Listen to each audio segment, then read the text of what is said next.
just realized I'm doing that right in the mic. Testing, testing.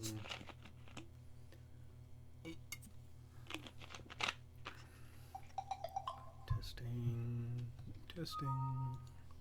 Yep, just went live. Yes, I did. Okay, no sound there. Let's try booting up. And we are going to shift. And okay. Cool.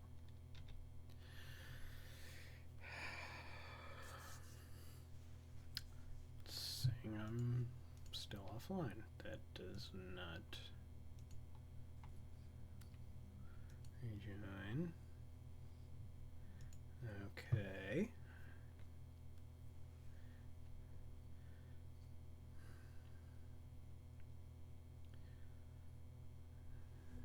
Seems to be working.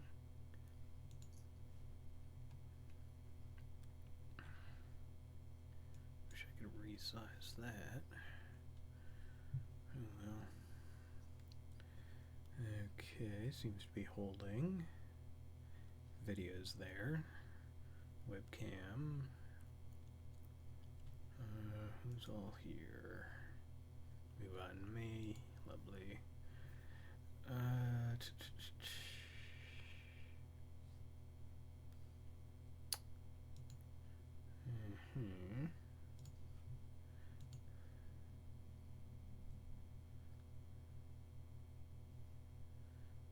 Settings, video manager. Okay. There's all this wasted space over here now. Have they changed it? Notifications. Okay, mark on as red, close that. Okay. So, I guess we can get this started. Hello everyone, and finally, welcome once again to Aniki Streams. Starting up a new game this time in the Ace Attorney series, Apollo Justice Ace Attorney for the DS. And we're doing this on April 25th, 2017. I am your host, Aniki. Cat Snake's back there in the kitty basket. Thank you for the auto host, Red Rock. Appreciate it as always. And yes, we are beginning this new game. Last time I wanted to start this up. Hey, Babers, how's it going? But unfortunately, my internet service provider decides they want to crap out. And so I was getting absolutely no connection for upload.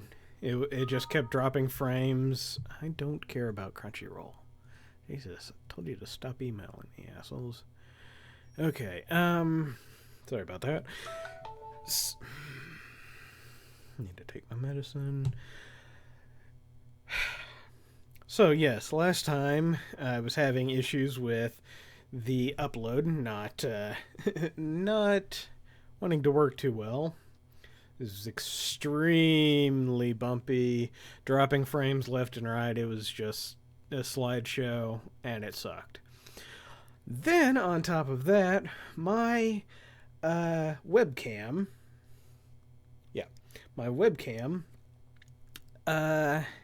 is not enjoying the USB port that it had, or that it had been using. On top of that, my Blue Yeti mic was showing, or it was doing static in my headset, and it was actually coming in on the stream as well. I was seeing every time it did it was coming up in the desktop audio on OBS, meaning it was picked up, which kind of sucks. I don't exactly want that, but I wasn't sure what to do. I was terrified that this mic that I bought, that's supposed to be really good, was crapping out on me. Well, I got the brilliant idea to change cables that I used to connect, and change port as well.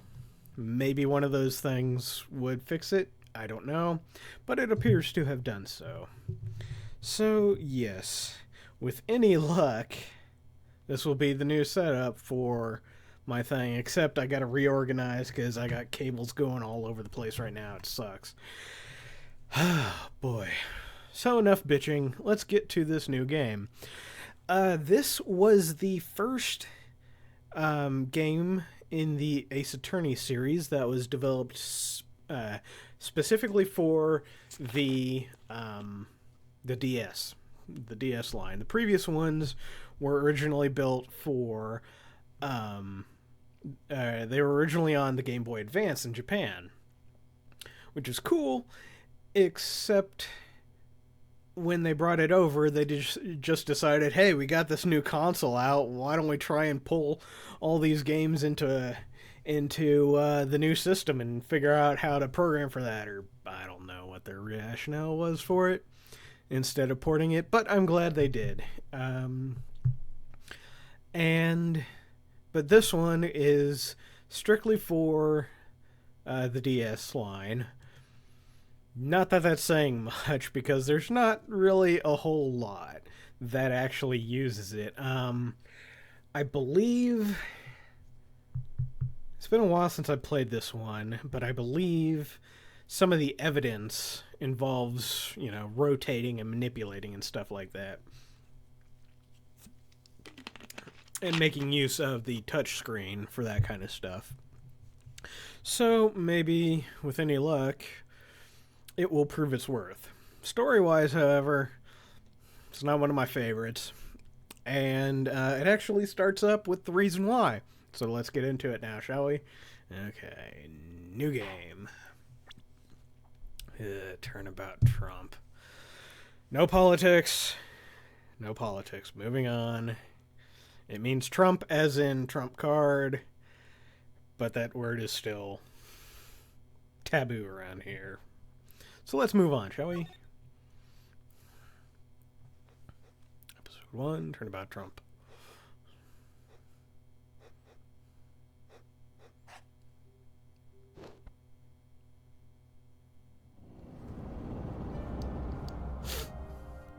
Fancy. Hey, you only gave me one.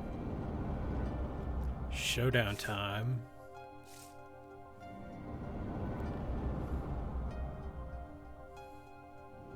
You lose.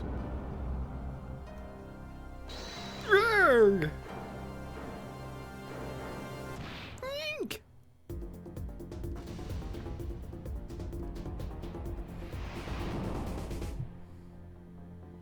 Not sure if this is a little loud. It's been a while since I played this one. Or played this emulator. I seem to be in a bit of a trouble. Something like that. Dead. Someone hit him hard. Me? Please. The cops should be here any minute. I'm in your hands. Should have come to that.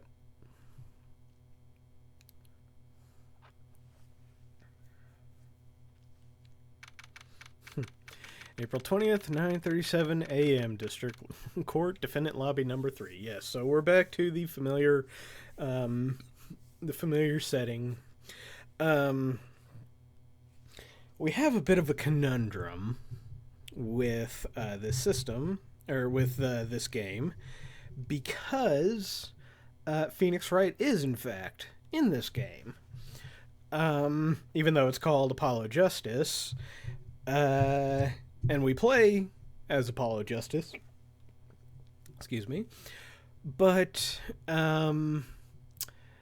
Phoenix Wright does show up, so I'm not entirely sure how I want to do the voice. I haven't really I've been struggling trying to figure out how I want to resolve this. I of course want Phoenix Wright to be in the Phoenix Wright voice, which was my own voice. But I like doing main characters in my voice because, they tend to talk, and I don't want to ruin my voice with that. So I'm not sure how I'm going to handle it. We're probably going to figure out at trial by fire. So with the whistle, and let's begin. Panicked, palms sweaty, knees weak, mom's spaghetti. I can admit it. No. Panicked, palms sweaty. I can admit it. I'm nervous. Yeah, I think this voice will work. Good morning. Good morning, sir. You look tense, Justice. Wound up tight. What? Wound up, sir? No, I'm loose. I'm fine. That screeching noise. Is that your voice? I suppose it's to be expected. Your first trial, and it's a homicide? I guess justice doesn't start small, eh? I'm fine. I got up at 5 a.m. to do my Chords of Steel voice workout. I'm fine. That explains it. I detect a certain rasping quality to your screech. I overdid it again. As you know, your client today is a good friend of mine. I wouldn't want to let him down, if you get my drift. Drift gotten, sir. I'm all over that drift. As it happens, I dined with him the night of the murder. We can't let this case fall through. Yes, I'm fine, sir. One more thing. Don't say you're fine quite so much. People might take you the wrong way. Anally? I'll be preparing our case. You might want to introduce yourself to the client. Who is our client? My name is Apollo Justice. If it isn't clear already, I'm a new attorney. And today is my first trial. Not that I'm worried or anything. The defendant has been accused of murder. My boss wants to help him out, of course, and so do I. I mean, there's no way he did it. Not him. No way. Yep. And here he is, folks. Phoenix Wright. Whoa! Huh? Good, morning. Morning. It's all up to you today. First trial, nervous. Meeting him, cardiac arrest. I think I'm supposed to say something. Help? So, you're... Fine, I'm fine. Ah, Mr. Fine, is it? I didn't remember you having such an odd name. Well, we're off to a great start. Are you sure you're okay? I mean, with me? Mr. Gavin is a top-notch defense attorney. Just don't bring any wet bread around him. And he's your friend, so why... You'll see. You can do it. Be confident. I'm really sorry this happened to you. I mean, It's time, shall we? Yes, sir. Okay, I need to focus. Profiles. My first client just standing in front of this guy makes me nervous. The victim, Shady Smith. The victim in this case, traveler only recently back in country. Okay, I need to focus. First trial, here comes justice! And together, we can be justice! Panic attack, testing a PS2 game you bought recently and put in a disc and it wasn't reading the disc. I presume it's now reading the disc. Oh, disc was just dirty. Good. That's always good. Of course, how many PS2s do we have lying around this place? Of course, I think yours was the one that was actually working. Mine was bugging out with a perfectly valid copy of Legaia, wasn't it? Legaia 2, I mean. Anyway, moving on. April 20th, 10 a.m. District Court, courtroom number 2. Okay. Yours and mine, okay. I gotta admit, it's nice being back in this game. Doing the first 3 for so long, and then having such a long break with this one. Check the one you tried to fix, it was fried. Oh, well, okay. So, yes, it's like I'm coming home to a good video game, even though, what the... Okay. My stream paused on my preview. I'm presuming it's still working. Well, you probably would have said something otherwise, and you couldn't have heard me if it was not working. I don't know why it's doing that. I'm not liking Twitch lately, or my setup, but whatever. The court is now in session. The prosecution is ready, Your Honor. I'm surprised I remember these voices. I am genuinely surprised. The defense is, fine. I mean, ready, Your Honor. Yeah, still good. Okay, good. Mind going blank. Don't panic. Too late. Your name was Mr. Justice? And this is your first trial? Yes, Your Honor, but I'm fine, really. Are you quite sure? Your voice sounds a bit strained. Ahem, Mr. Gavin? Yes, Your Honor? I was under the impression that you would be heading up this case. That was my intention, yes. However, a defense attorney must always cede to his client's wishes. And my client specifically requested Mr. Justice. Well, of course he wants justice, but to entrust this case to this greenhorn, why? I do not exaggerate when I say that you're the best defense attorney in town, Mr. Gavin. Okay, so Gavin's got trial experience, fine, but does he have cords of steel? And then let's begin. The defendant may enter the courtroom.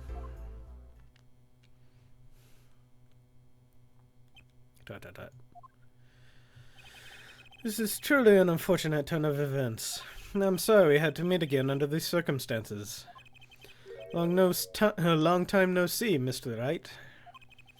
Let's put the past behind us, shall we? These days, I'm merely Phoenix Wright, piano player. Mr. Wright, how could this have happened? I won't speak of it further, then. If the prosecution would be so kind as Mr. Payne... Oh, and yes, it will be explained what happened to him. In fact, I believe there's an event where you're playing through what happened, so don't worry if you're worried that they just suddenly threw this character that was with us for 3 games into the gutter and, you know, is now calling him a murderer and whatnot. Well, you're perfectly correct, because that's exactly what happened. Anyway, if the prosecution would be so kind as to explain the charges, Mr. Payne. You think, I saw you enter this courtroom a fresh attorney, and now I'll see you leave in chains. Winston Payne, subtle as ever, I see. Ahem. The crime occurred at the Borscht Bowl Club, a Russian restaurant. The defendant, Phoenix Wright, took the victim, a customer, and he hit him, wham, on the head, smack, killed him cold. A customer at the restaurant, you say? And the defendant, you say he was... the pianist for the club, it seems. Watch your language, mister. Phoenix Wright, a pianist? Well, maybe a little. This is the weapon that took the victim's life, a bottle of grapefruit juice. Grape juice is apparently our defendant's drink of choice. The court accepts the deadly bottle as evidence. Deadly bottle added to the court record. Something to note, Justice. All evidence is filed in the court record. If you haven't played the previous 3 games, well, you're fucked. No, not really. Make a practice of checking it frequently, okay? Can I stop yet? Oh, yes. So, as you can see, we have a way to turn it around and expand and zoom. So, yes, very nice. Let me know if it's too loud. I think it is a little too loud. Okay. How's this compared to before, or is there any change? Okay. Make a practice of checking it frequently. The court record. Right, I've heard of that. Use the court record button to look at the evidence so far. I'm confident in your ability to handle this. No, I'm good? Oh, okay. Alright, the court record button. Sounds like it's time for some hands-on action. So, the victim was a customer at the restaurant. But just who was this, Shady Smith fellow? We believe he was a traveler, Your Honor. A traveler? According to his passport, he had been out of the country for a number of years. He had only returned to this country recently, though his place of residence is unclear. And he had some sort of connection with the defendant. That, too, is unclear at present, Your Honor. We believe they first met at the Borscht Bowl Club on the night of the crime. If they had only just met, then why murder? Perhaps the victim slighted the defendant's piano playing? That doesn't appear to have been the case. No, the motive had nothing to do with the defendant's lack of playing skill. Well, it kinda did, but I'm getting ahead of myself. At least not piano playing. I'll let this photo explain what I mean. Dude's boozed out of his mind. As we can see, a game of poker was in progress at the scene of the crime. Wait a second.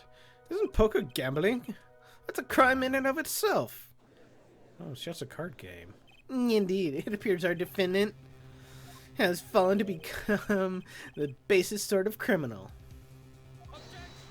It is true that the defendant was engaged in a game of poker with the victim, yet it was only that, a game, in the purest sense. Competition, Your Honor. A competition? Yes, a test of wits, a silent clash of passions. Only the cards, the backs wreathed in blue flame, know its final outcome. Come again? Gladly. The cards on the table had blue backs, Your Honor.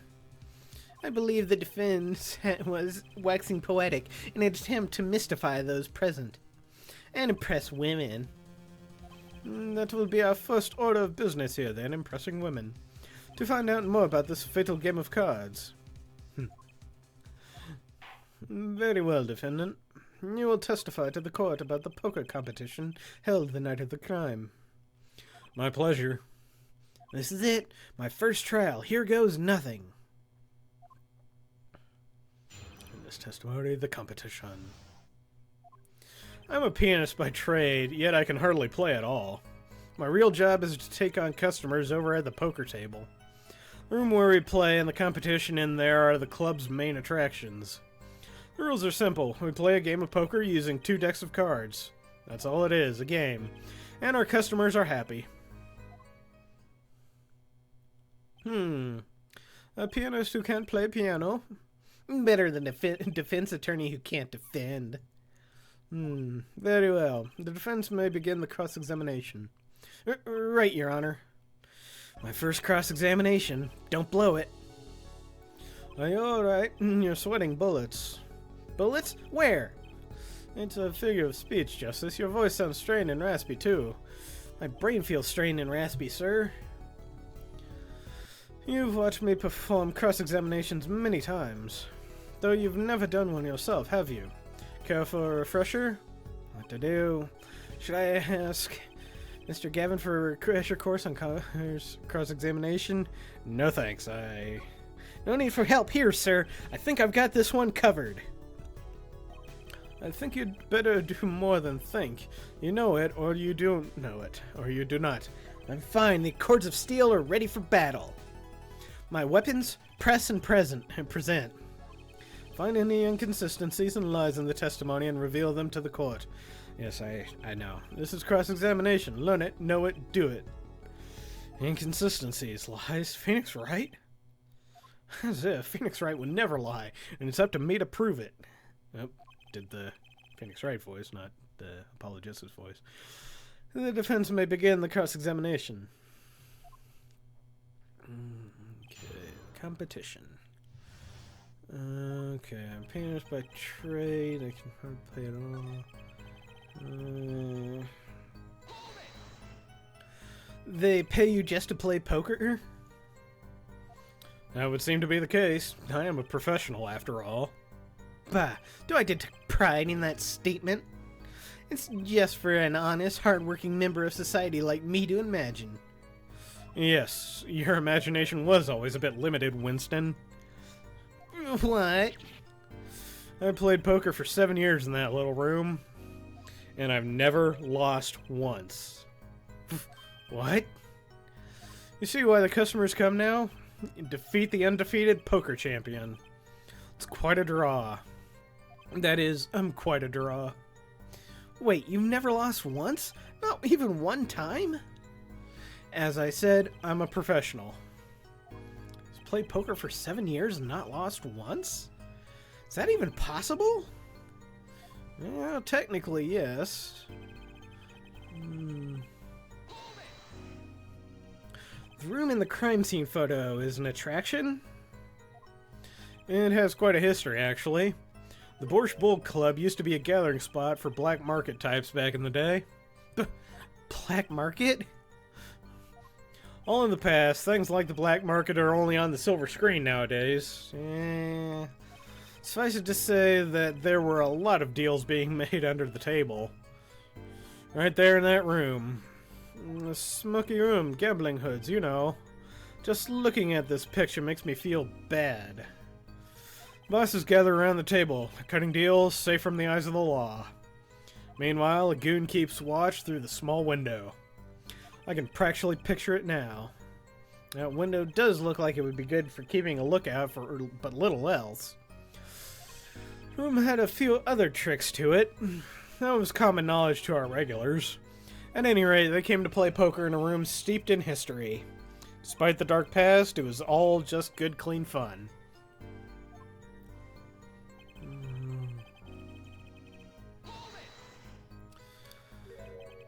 2 decks of cards? Simple measure to prevent cheating. If you alternate 2 decks, no one can slip in cards. Something else I noticed. In addition to the cards on the table, there are some lying scattered on the floor. Precisely. Cards on the table, cards upon the floor. Each one forming a complete deck. A crime scene painted blue by a sad sweep of cards. It's poetic, really. Incidentally, we used 2 types of cards at the club. One deck of cards was red, the other was blue. So I recall, in poker you make 5-card hands. I can see how it'd be easy to cheat. Yes, game of hands.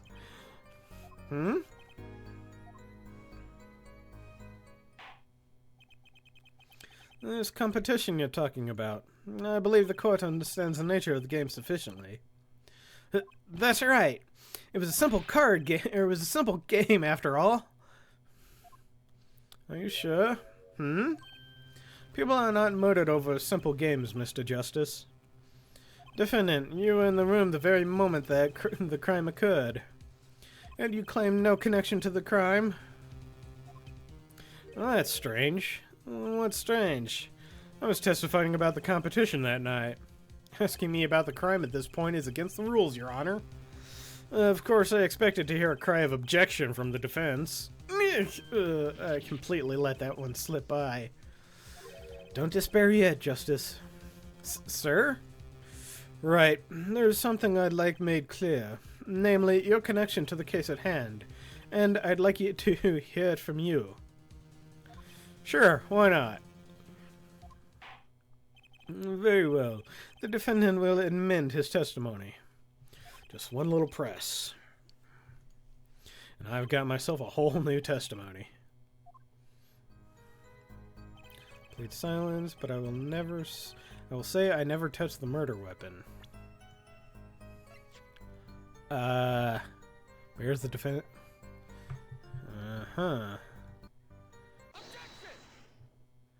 So, you say you didn't touch the murder weapon. This grape juice bottle? Right? So I said. Something the matter, Mr. Justice?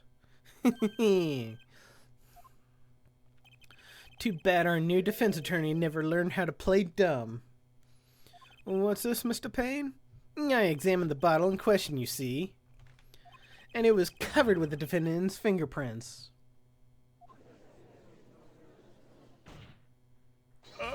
Objection!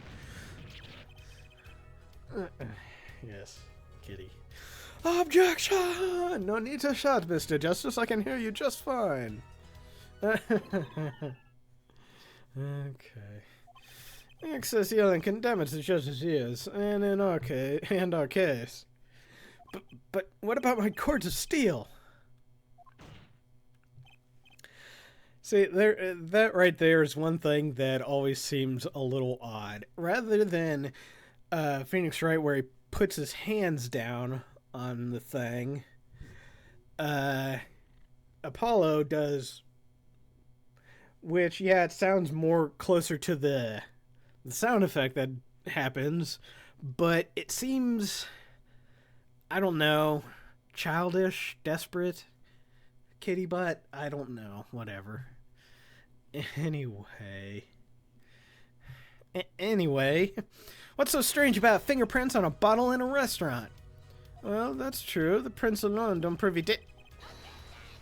No, they wouldn't prove a thing if they were normal fingerprints. Huh? But the fingerprints on the murder weapon were upside down. Upside down? What does that mean? It means its right side was facing down, you know, kind of like this.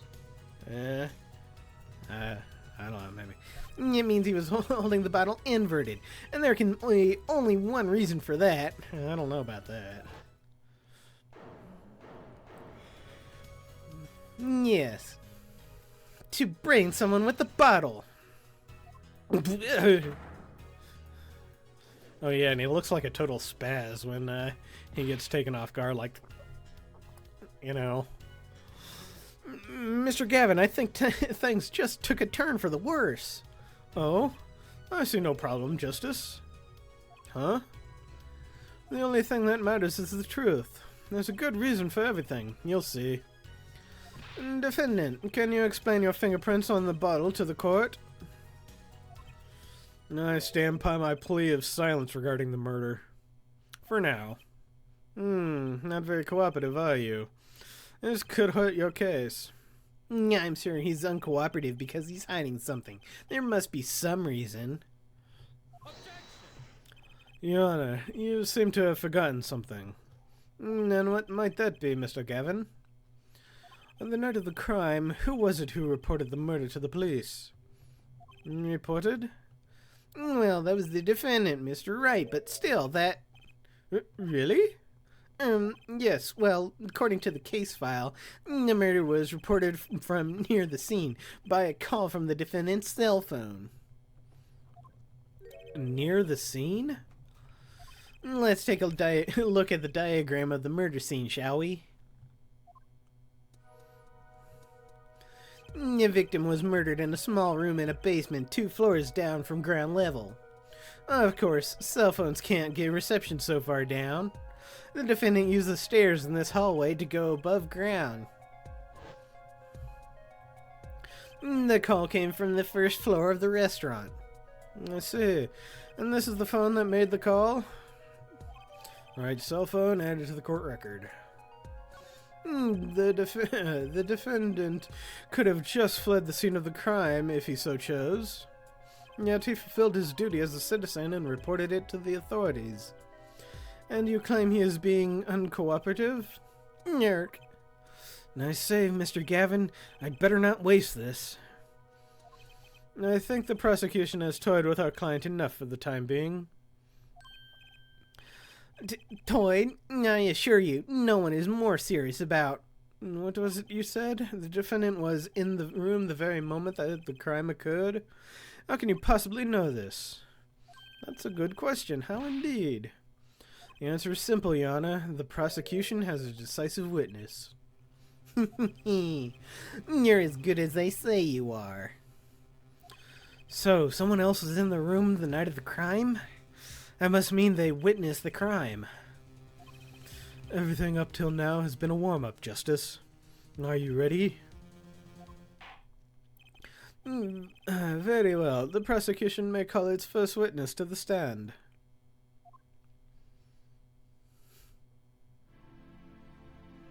The witness will state her... The witness will state her name and profession. Hold on just a moment. Where's the witness? I surmise that she's been frightened by the defendant's demonic-looking horns. So I use a little hair gel. Relax, people. Have no fear. If any horns point in your direction, this court will cut them off. You are sure? I swear it on my gavel. Please, come out. Isn't violence against hair a crime, Your Honor? Well, if you're sure, it is okay.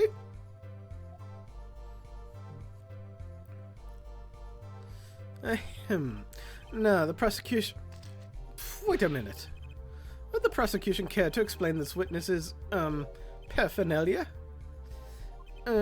Yes. She is a professional, Your Honor. Those are merely the tools of her trade. And that would be... My name is Olga O'Lily. Yes. I am employed as waitress in Borsbold Cub restaurant. Yes, I know. I'm doing a Swedish accent with a Russian thing. But it's okay because... reasons. Then why the camera? Of course, it is my pride to serve borscht, that is naming the restaurant.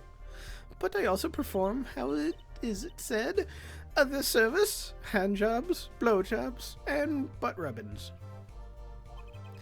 I take it one of these other services is taking the customers' pictures. Like for example, this one. That's the defendant? Indeed, on the night of the murder. Man in white hat is one who has gone kaput. Indeed, that is the victim. Order, order. This is quite a piece of evidence to casually drop into our laps. It is the same way as I drop cold bowls of borscht on laps of customers, casually. Then the court will casually accept this new evidence. Olga's photo added to the court record. Now, witness, where were you at the time of the murder? I was in room, the hideout, we call it. Excuse me, the hideout? It is room where famous gangster bad guy famous gangster bad guy was arrested. It is room where murder took place. What? Oh, look of utter surprise. It is lovely. I will post my courtroom door later for you. Photos will be numbered and you will write which ones you want copy of. So there were 3 people in the room. So there were 3 people in the room at the time of the crime. The victim, Shady Smith, Mr. Wright, and Olga O'Reilly, our witness. And if Mr. Wright isn't the killer, that means... very well. Witness, you will testify to the court about that night's events. That fateful night. Okay. That night, a customer asked me to deal cards for game. 1 second.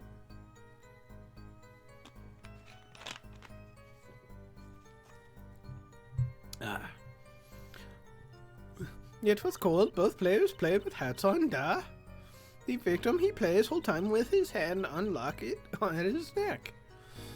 Then, last hand is done, but something terrible has happened, That man flew at victim and is strangling him to death. Wait, what? Incidentally, who won the game? Isn't it obvious the winner was the victim, Mr. Smith? That's ridiculous. Because Mr. Wright can't lose. Justice? Maybe you can come up with a more legitimate objection. But he hadn't lost in 7 years. Take it from me, kid. It happens. I didn't lose a case my first 7 years as prosecutor either. Incidentally, I have some evidence here.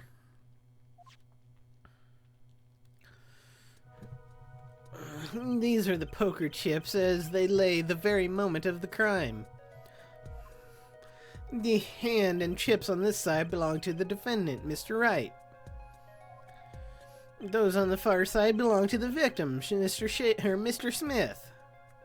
Chips, you say? Yes. Imagine that poker is war. Your hand is your army and the chips are the spoils. I know that. After all, in my youth, I was known as the poker head of courtroom number 3. I think he means poker face. Looking at this picture, It does seem that most of the chips are on the victim's side of the table. Chip photo added to the court record. Very well. The defense may cross-examine the witness. That fateful night. Okay. Such the tables happen. And for the victim. I don't think so. Oh, really? Strangled, you say? That's odd. Duh, normal customers only choke on boars. No, I mean this report shows that the victim died of a blow to the head. Ack! Miss O'Hurley, really now, did you witness the crime? Nice reflexes. Especially with her eyes closed, that would be hard, man. Anyway. Looking at the picture, it doesn't seem like he was hit. He's still wearing his hat and everything. Yet, it is clear that it is a fact that he was hit, Your Honor. Here's a photo we took of the victim with his hat off during our investigation. That's quite shocking, isn't it? This head certainly was hit. Crime photo 2 added to the court record. But I have seen it happen. The defendant, he lunged a victim his neck. Oh, really, Miss O'Reilly? I think I've caught you in your own lie this time. Justice, I admire your enthusiasm, but perhaps you should think this through once more. What do you mean? I found a contradiction. There's one thing in the testimony that troubles me. Very well. It seems we should continue the cross-examination. There's such a thing as thinking too much. This horse is dead. Let's stop beating it. There's such a thing as thinking aloud too much, too. Wait,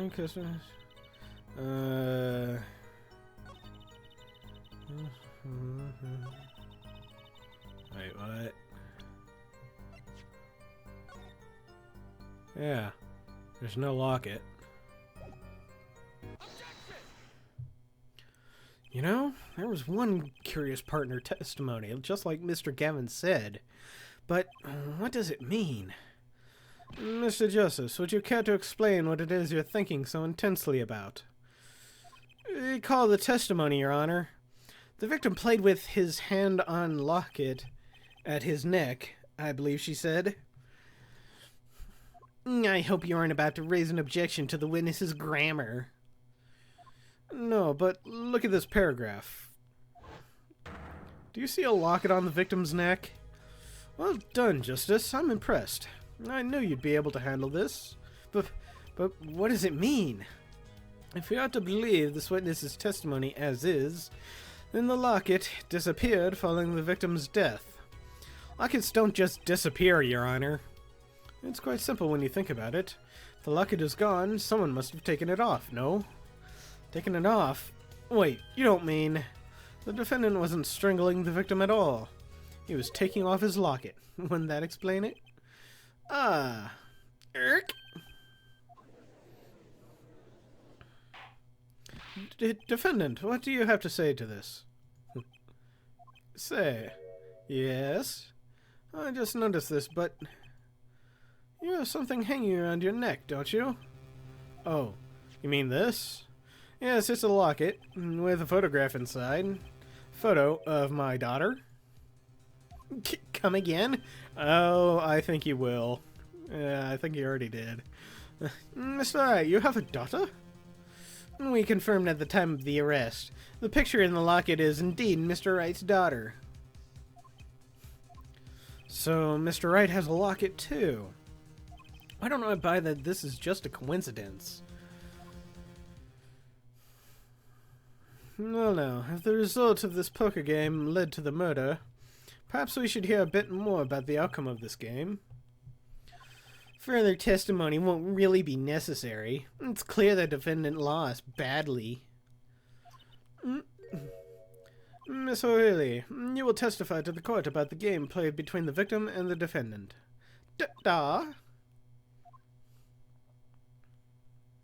Serious competition. The game begins with 3,500 points and chips for each man. House chips come in two sizes, small and large. The one who was winning was victim. For last hand, defendant played with all chips on table and lose. The moment loss was decided, defendant grabs bottle from table and... Indeed, looking at this picture, it does seem to be a one-sided game. As the court knows, poker was the defendant's life. Failure must have been a bitter pill to swallow.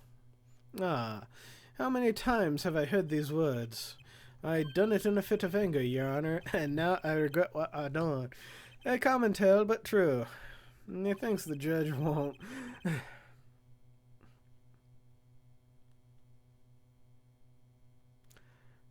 Yes, Jack, I love you too. Leave it alone, okay? Good kitty. Methinks the judge watches too many old court movies. Mr. Wright said he hasn't lost in 7 years, so this testimony must be wrong. Serious competition.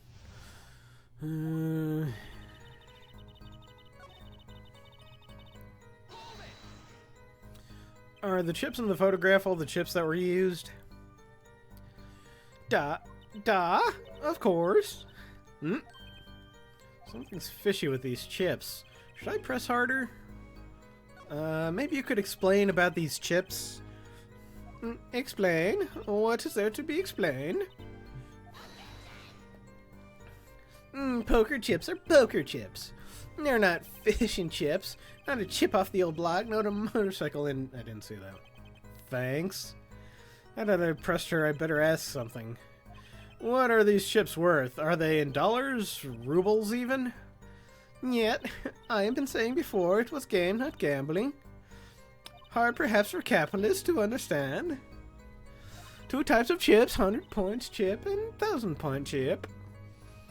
It is not money, Justice, sir, don't you find her comment interesting? In more ways than one, sir.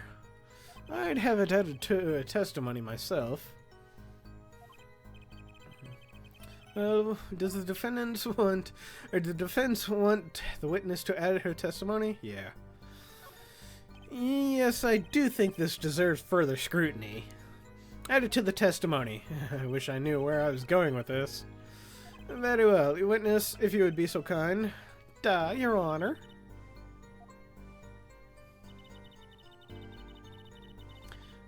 Two kinds in all. No. So, if you do the math, 1, 2, 3, 4, 5, 6. 1, 2, 3, 4, 5, 6, 7, 8, 9, 10. So, that if these ones were worth 1,000, then he's winning. Because, well, I mean, there's 10 total chips, or 10 total black chips, 6 total. So, yep, I think that's exactly what it is. You're sure it was the victim who won? Absolutely sure? It seems our new attorney is a bit confused. A glance at the picture is enough to tell you who won, if you're not in kindergarten. Just for safety's sake, could you explain the problem to the court? Of course, Your Honor. In this photo, I see small chips and I see large chips. Tell me, which were worth 1,000 points? Why, the big ones, of course. Duh. Oh, I thought so too. But then the totals don't add up. The totals? Let's review what the witnesses told us. Each man started with 3,500 points in chips, and the combined total value of the chips was 7,000 points. Yes, if my calculations are correct, when this baby hits 88 miles an hour, we're going to continue on with the game. Let's see, 3 plus 1, carry the 5. They are, Your Honor. Now, Look at this photo that allegedly shows all the chips. If the big chips are worth 1,000 points and the small chips are worth 100, and you add them up, how much is it? Do it yourself. You aren't in kindergarten, are you? 10,600 points. The chips don't add up. This clearly contradicts the witness's testimony. But why? How could this be? Exactly, Justice. Now that you know the what, you must determine the why. Alright, there's only one possible way to explain this contradiction. Starting points were wrong. Well, I mean, both were right. Each man began the game with 3,500 points. If all the chips are indeed shown in this photograph, and then there can be only one answer. Well, what is it? The value of the chips was the other way around. What? Want to know what I think? The small chips are worth 1,000 points, not the big ones. Madness. Utter madness. Show me the photograph of the chips again. 6 small chips and 10 large chips. Why, that does make 7,000 points when you add them up.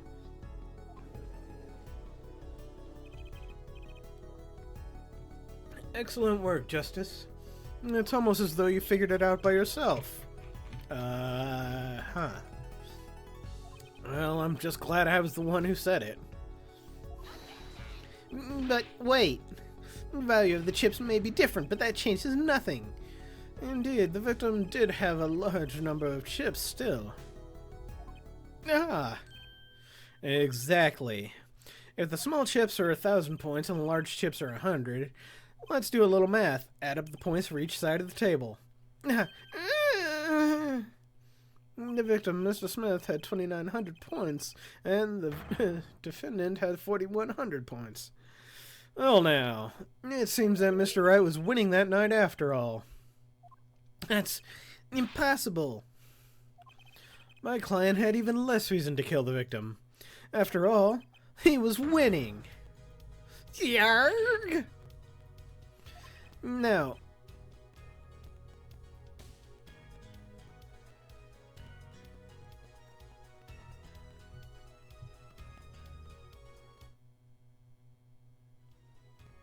okay, great. I'm hearing the popping again now.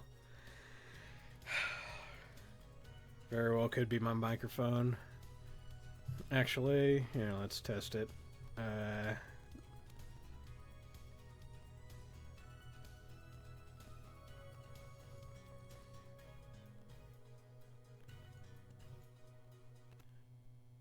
Okay.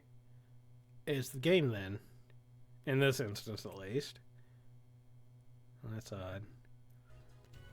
Weird. Okay. Now, Miss O'Reilly, you must have known the true value of the chips, since you were there at the scene of the crime. God, this is irritating. Nah. Eek! Oh.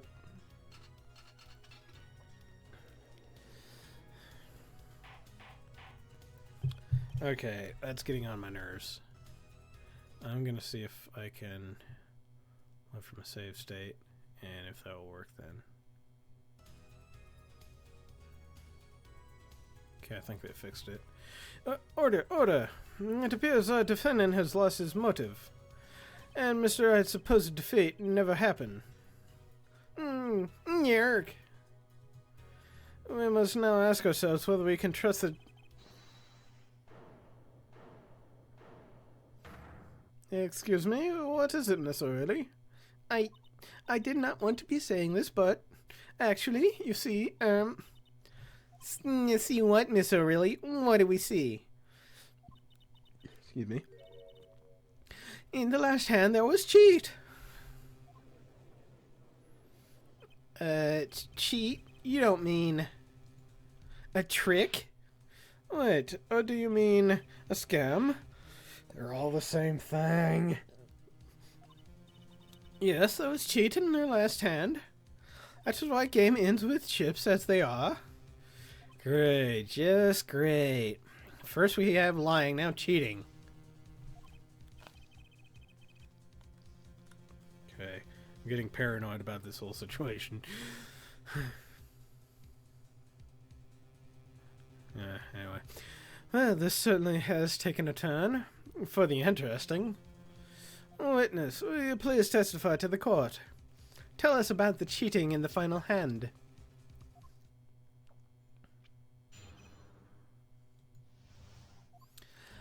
The last hand, both men had full house. There was 4 of each card in deck from ace to king. If you look at both men's hand, cheat is more obvious. The next moment, game becomes argumenta. The defendant's trick was exposed. He took bottle in his hand, poor Mr. Smith.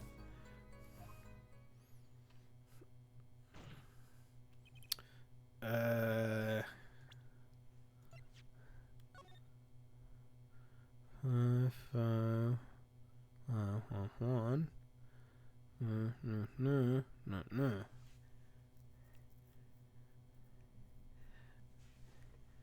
Well, wait a minute. If this is a defendant, and this is the victim, those are kings and aces. And he's only got 7s and aces. 1, 2, 3, 4. Yeah, so the victim won that hand. Okay, anyway. Miss O'Reilly, why did you not tell the court about this from the very beginning? Thought I smelled a cover up here. Now, folks, it's time to throw back the covers. Ooh. The full house is a very high-scoring hand. Not easy to make in my experience. That alone is enough to suspect less than scrupulous tactics. Mr. Gavin? What's a full house? Lawyers these days, you don't know your poker. I can't say this bodes well for your case or career. What is this, some kind of secret court poker ring? Justice, you know the terms 1 pair, 2 pair, and 3 of a kind, yes? Yeah, no problem. 2 cards with the same number make a pair, and 3 makes a 3 of a kind.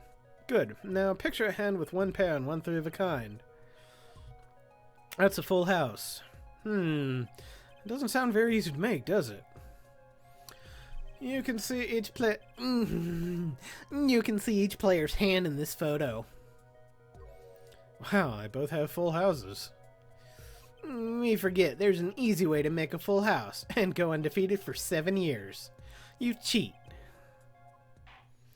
Ahem. The defense may cross-examine the witness. If he did cheat in the last hand, that still leaves one important question. Mr. Wright lost that hand. Who's ever heard of a professional con man losing when they cheat? Okay, the final hand. And both men have full houses. So kind of obvious. How was it clear? Well, the defendant. He played a 5th ace. 5th ace? I still remember both hands very well. Wait.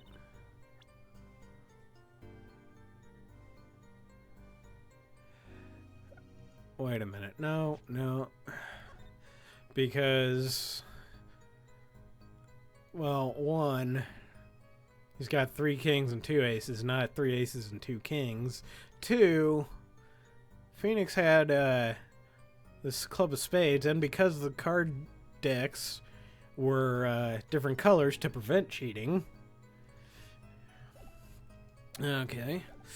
Mr. Smith's hand had 3 aces. And Mr. Wright's 2.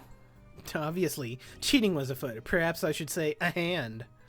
Your Honor, perhaps this can be added to the testimony without Mr. Payne's joke. Very well. The defense will add this detail to a testimony, please.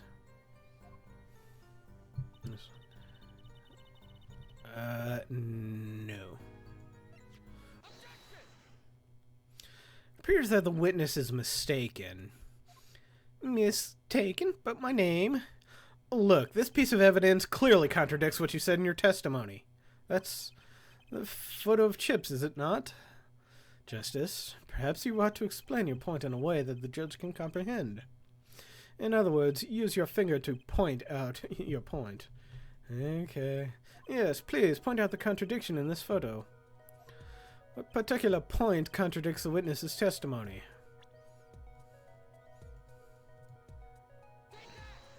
Why, it's here, of course. It's where? Where's that you're pointing? Where, good question. What?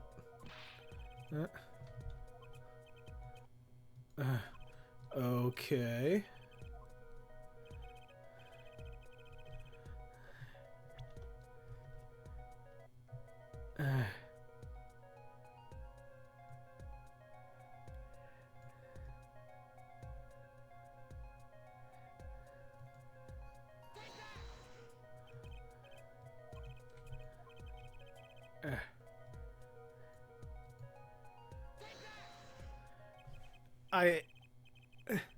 What?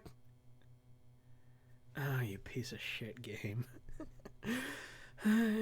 Miss O'Reilly, in your testimony, you made the following claim. Mr. Smith's hand had 3 aces. But as you can clearly see, the victim's hand only had 2 aces. Eek! Well, maybe the witness was simply confused. Perhaps it was the defendant's hand that held the 3rd ace in question. Take another look at the evidence. As you can see, the defendant also had 2 aces in his hand. Where's this 5th ace? I see cheating all right, but it's going on right here in this courtroom. 2 aces in each player's hand does make 4 aces in total. Hardly proof of cheating. Wait, please. It is true, I have seen it, the 5th ace. That was cheating, I swear to you. That's odd.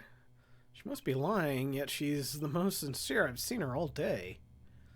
You had to trust your instincts. Mr. Gavin? Who knows what lies in store for us in the trial ahead? Your Honor, if I may, I have a suggestion. What that might be, Mr. Gavin. If you don't mind, perhaps we might examine the actual cards. The cards? Mr. Payne. Yes? The players' hands that night were set aside as evidence, were they not? The defense would like to request that the cards be shown to the court. Very well, the prosecution will submit this evidence. Which will you examine, the victim's cards or the defendant's cards? If these cards don't prove cheating was going on, nothing will. Now, which of these hands is more suspicious? The victim's hand. It was on the victim's hand that changed over the course of the witness's testimony. The defense requests time to examine Mr. Smith's cards. Very well, Mr. Payne, if you would. Very well. Very well. Received evidence, victim's hand. Well, that's time's a wasting. Get to it, Justice. Yes, sir. I wasn't doing any of that. And when examining evidence, be sure to view it from all sides and angles. Try using the dials on the evidence viewer. That should give you a better perspective on the case. Okay, let's do this. Leroy Justice. Whatever. What? Okay, so... What?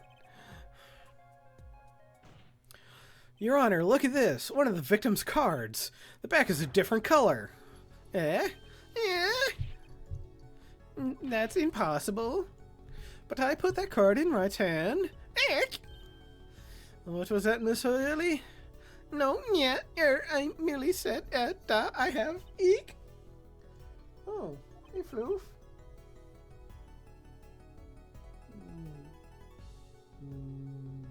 Pretty girl. Pretty girl. Your Honor? Mr. Gavin, yes? Tell me, what is the easiest way to cheat at poker? To cheat? I'll tell you. One merely needs a friend, a comrade, shall we say.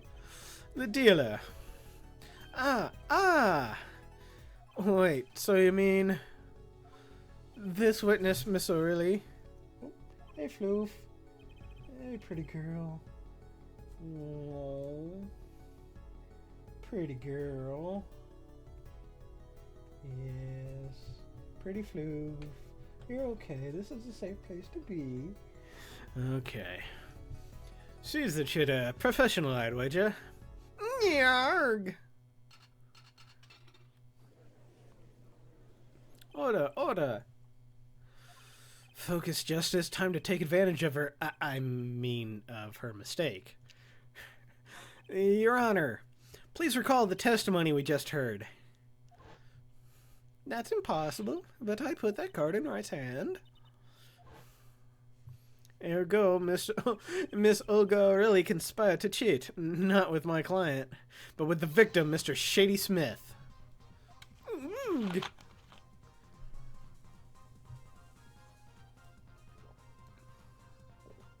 See, it's got a nice beat, but it doesn't really seem like it gets to where it needs to be. Oh well.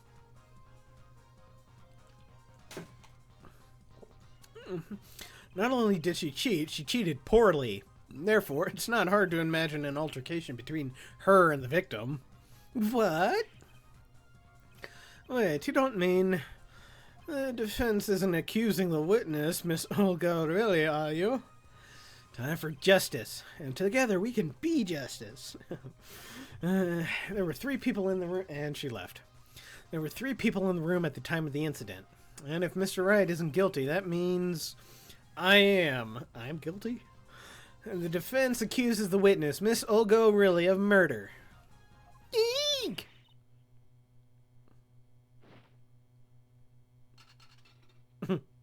Well, she's got good aiming skills. Mr. Penn, where's your witness, Miss Olga O'Reilly? It appears she has lost consciousness, Your Honor. Mr. Justice? Your Honor? It seems you've presented a new possibility to the court, one suggesting a connection between the witness and the victim, Mr. Smith. And that means... This court cannot pronounce a verdict for the defendant at this time. What? I did it. I held out. See no point in prolonging this trial today. The prosecution will need to make further inquiries.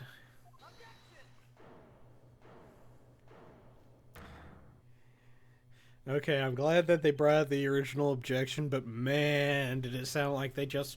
What they did was they played it on the Game Boy itself and then put it in the game.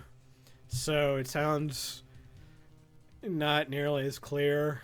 I'm almost tempted to go back to the DS one, or the first 3 and see if it sounded that bad. I don't remember it sounding, but maybe my memory says it has been a while since I played that one. But anyway.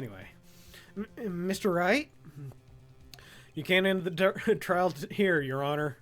Not yet. What nonsense is the defendant spewing now? Think. One of the cards has a different colored back. Don't you wonder what it means? What are you doing, Mr. Wright? Raising objections right when you're about to get off the hook? Ridiculous. Mr. Penn, you of all people should know, Mr. Wright has a talent for the ridiculous. Perhaps we should get to the bottom of things. Let's clear up the facts about the game that fateful night.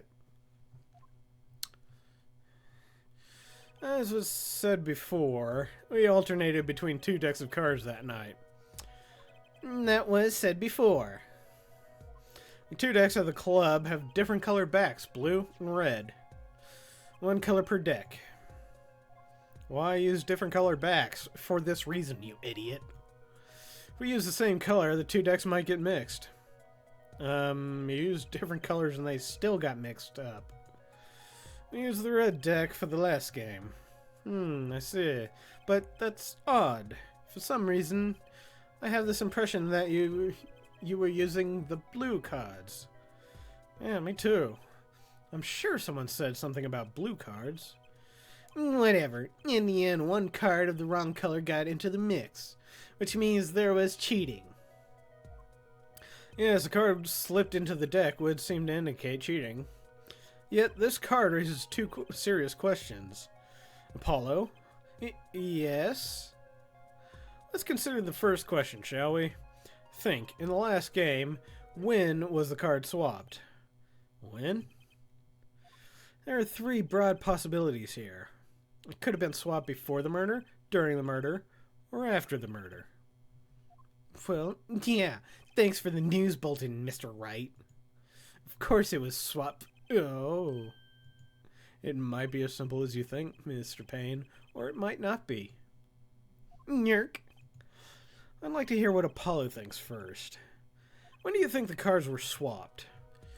When was the card swapped into the deck? Okay, and now... I don't know if I want to say this now or wait till the end of the game. Fuck it, I've already brought it up. I'll say it now. Okay, this situation right here, and a couple of times previous to this in the same court case, it never really feels like Apollo is the one figuring this out on his own, you know? I mean, yes, I have to make a choice of when the murder occurred in this case, but we wouldn't have gotten to this point had we not been prompted by Phoenix. And throughout this game, there's a fair bit of that someone else is always leading you to figuring this stuff out. It's as opposed to the first three games where occasionally that might happen, especially in the first game. But the first game was the first game, so it kind of makes sense. But after that, like the second one, Mia didn't show up nearly as much as she did in the first one. But the third one, she showed up because she was related to the story, but even then, she didn't show up in a possessing Maya sense nearly as much as the first game. So for the most part, it was Phoenix figuring this out. And it made him seem, better as an attorney, Apollo never gets to that point in this game. I don't know, maybe in future ones, because this was the first one they made with a new character, so maybe they were going to do the same thing. I don't know, I haven't played the two that have come after that yet.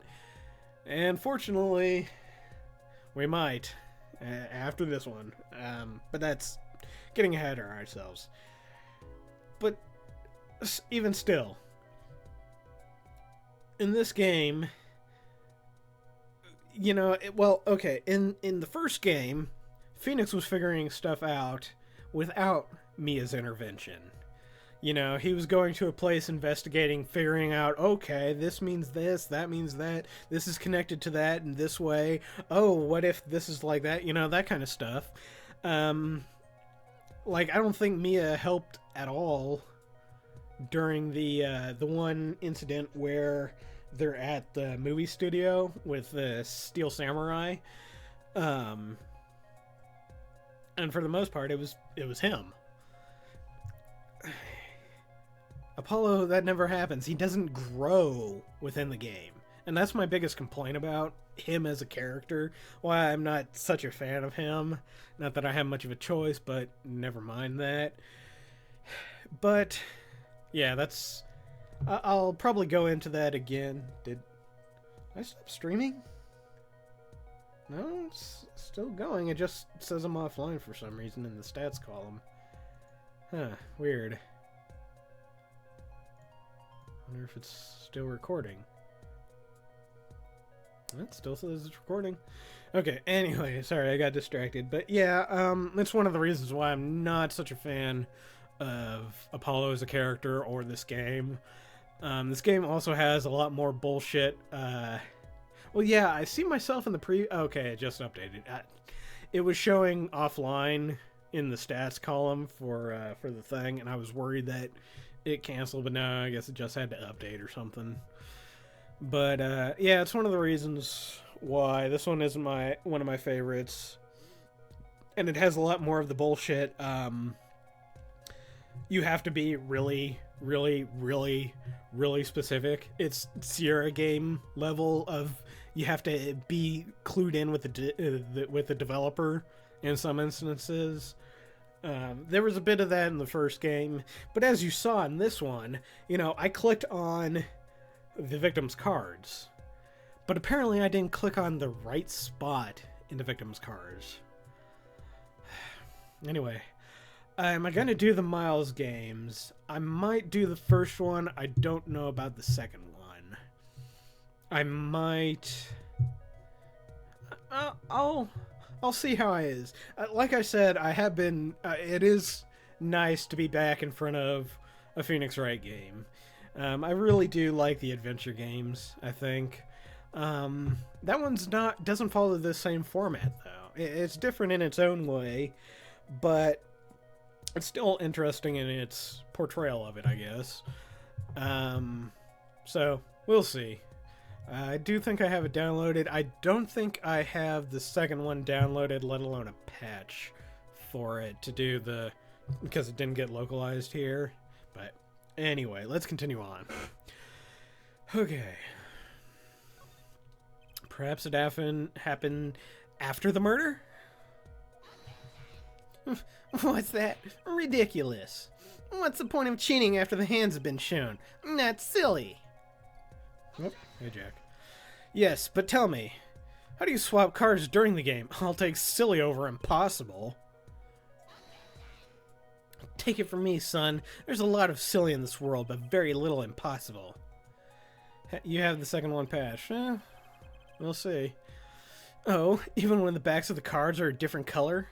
If you pulled that during the game, you'd be caught in no time. Ah. You downloaded it for me. Well, actually, let's see if I have it. I'm not sure if I do. Let me sort it. No, I have Last Window. That was the sequel to Hotel Dusk. You have cats. Yeah, I understand that. No, it looks like at the moment I just have the first one. But, yeah, just, I guess, send it to me later or whatever. Quite true. That would mean that the blue card in question was swapped after the hands were shown, after the murder. Yeah, okay. This is going past silly and straight on to crazy. I ask again, what's the point of cheating after the game's over? Who would do that? Who indeed? That's one of the mysteries before us. See, but yet, this one actually really exemplifies how badass, because Mia doesn't show up in this game. I don't think you see her at all in the rest of the series.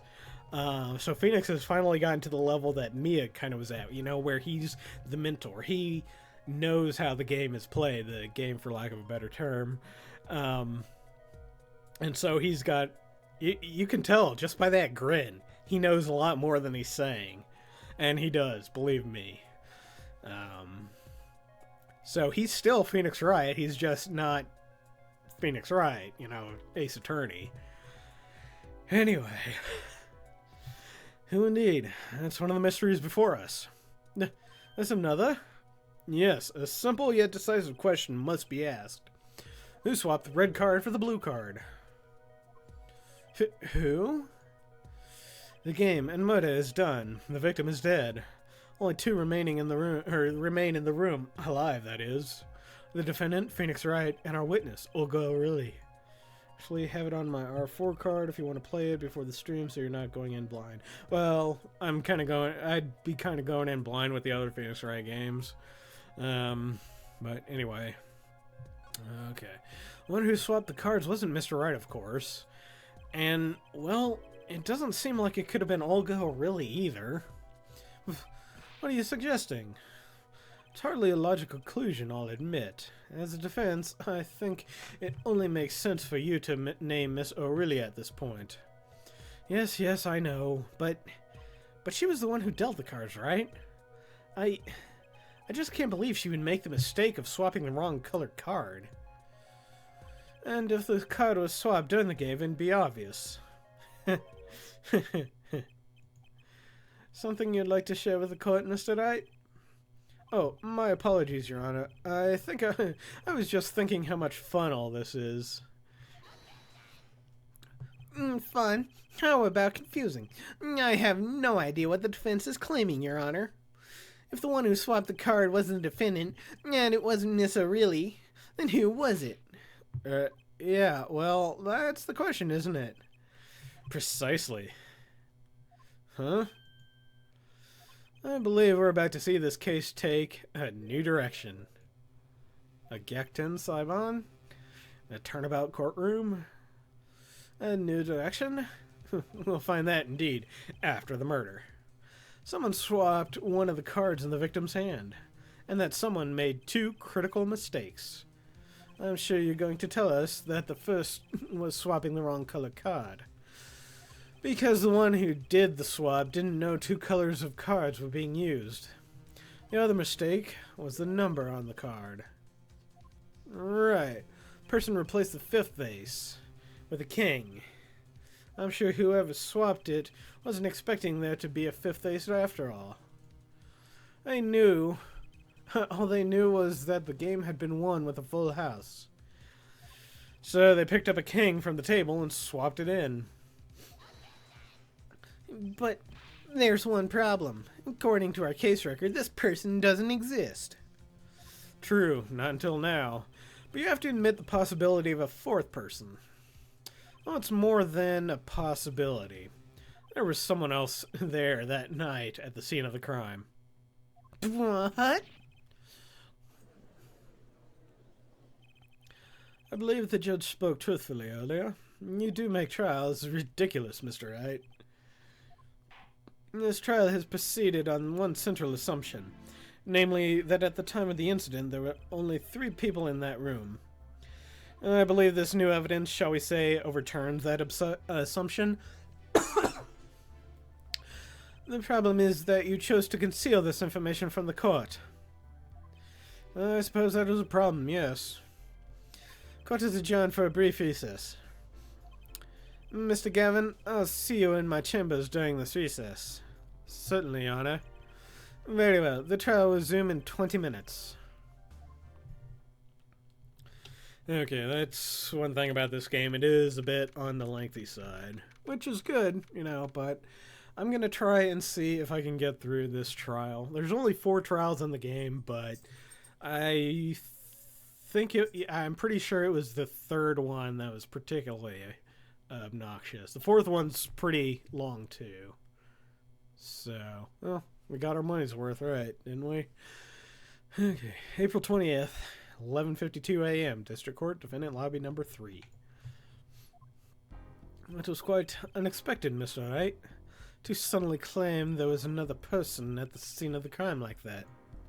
I must ask, is it the truth? Well, now, I think you'd know the answer to that. Ha, being mysterious, are we? Sadly, I have no time for mysteries. I'd only ask that you leave the defending to your defense in the future. Otherwise, I cannot guarantee the outcome. So you haven't mellowed out one bit, Christoph. Justice? Yes, sir? The judge has summoned me to his chamber, so carry on without me. You did well, Apollo. Can I ask you something? Sure. That locket you wear, is that really yours, Mr. Wright? You're wondering about the victim's disappearing locket? Here, you can take a look at it. That's a picture of my daughter in there.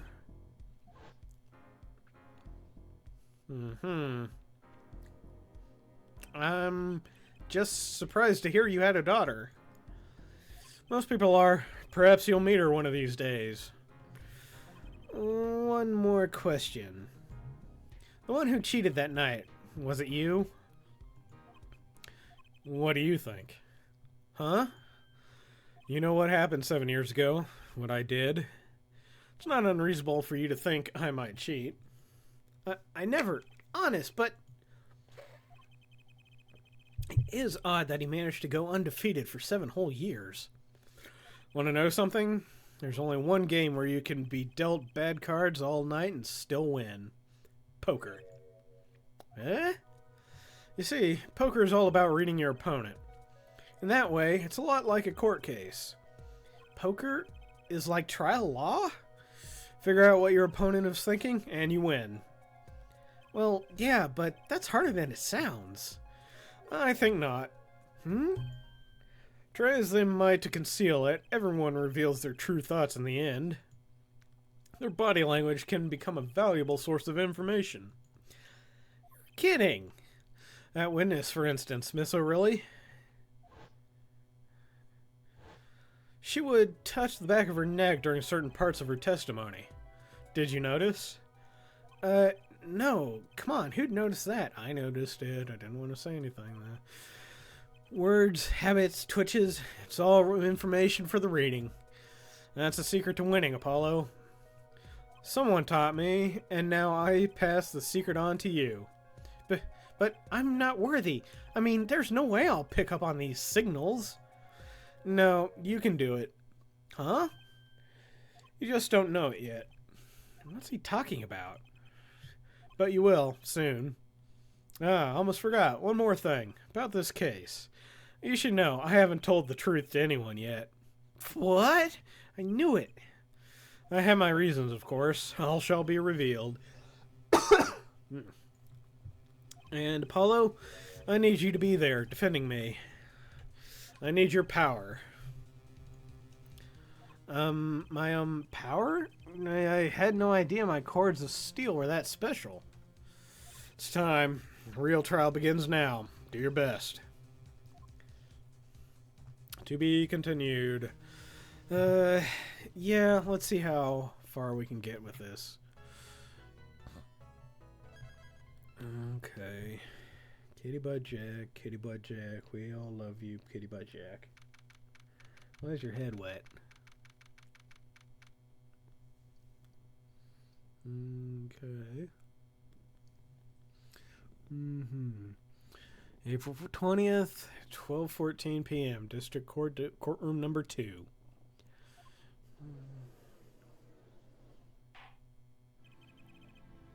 Court will now reconvene. Has our witness, Miss Olga O'Reilly, recovered? Yes, Your Honor. Well, she's regained consciousness. Perhaps we can hear her version of the events again? That's the thing. You see, she's quite fatigued. You're looking a bit fatigued yourself, Mr. Payne. Sadly, fatigue is insufficient grounds for refusing to testify or prosecute. The defense would like to request that Miss O'Reilly take the stand.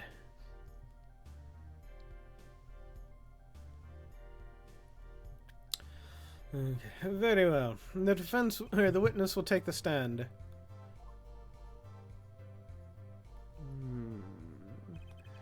Perhaps you could repeat your name and profession? ... Or perhaps you'd rather admit that you're a poor liar and a poor loser? Yet. Not. The fuck? Name's Olga, really? That's the truth, I'm a pro dealer. People call me Olga Quickfingers O'Reilly. Oh, really? Want to know something else? I'm not really Russian. And my last name sounds like O'Reilly. There, that's the truth. I hope you're satisfied. I didn't realize how funny that was going to be. Yeah, you couldn't tell from my accent that she's not really Russian? Okay.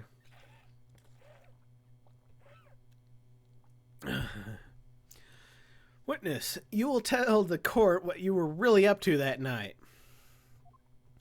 Fine, I'll talk. We had a plan, see? Let me remind you that you are currently under oath. Any further fabrications will have serious consequences. ... Fine. Like I said, I'm a pro. That guy Smith hired me to do what I do best. I was planted at the Bush Bowl Club several days prior to the night of the game as a waitress. So, you were in cahoots with the victim? Not that he needed my help. Smith is a well-known poker player in some circles. But winning wasn't the main purpose of this game. It was about destroying a legend, the unbeatable Phoenix Wright. The plan was simple, elegant really. You see, we set up a trap of sorts. I was to plant a card in Wright's pocket beforehand, and then deal 5 aces during one of their games. When the hands were revealed, Smith would call him out and search Wright.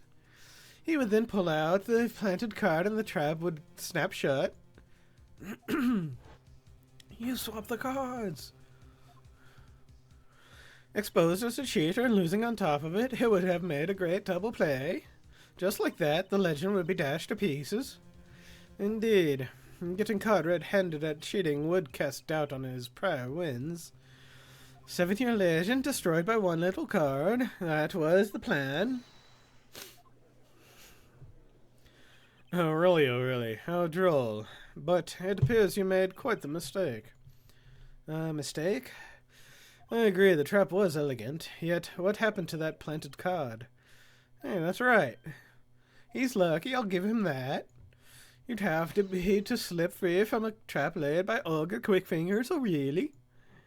Oh, really? The witness would be much cuter if she dispensed with the evil mastermind shtick.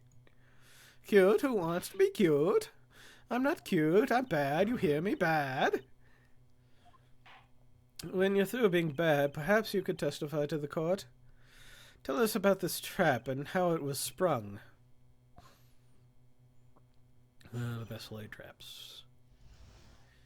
That night, I planted the card like I was supposed to, and Wright lost the last hand just like he was supposed to. Then Smith searched him. But the planted card was gone. The trap failed. The next moment, Wright picked up a bottle and swung it. It wasn't me who hit Smith. It was the no-good cheating defendant. A surprisingly frank testimony that still leaves us mostly in the dark. The trap was perfect, I tell you, perfect. If that rotten cheater hadn't messed it up. Look who's talking. Well, the testimony, for what it's worth, is all yours, Mr. Justice. With witnesses like her, who needs criminals? And with defendants like Mr. Wright, who needs prosecutors?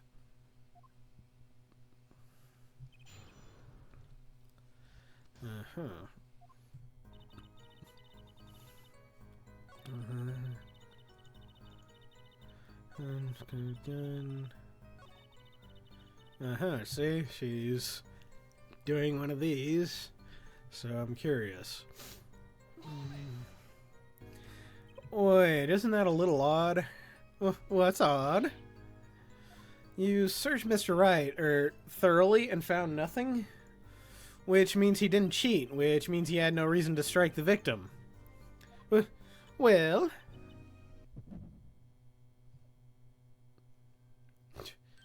What was that just now? I sensed something. Something wrong, Mr. Justice? No, nothing, Your Honor. What to do? Should I press her a little bit harder? Yeah, sure. Miss O'Reilly, you're hiding something. What are you talking about? You? Me? Quick fingers O'Reilly? Hide something? Your defense will refrain from baseless accusations. I have one question for the witness, then. You say you saw the moment the defendant hit the victim.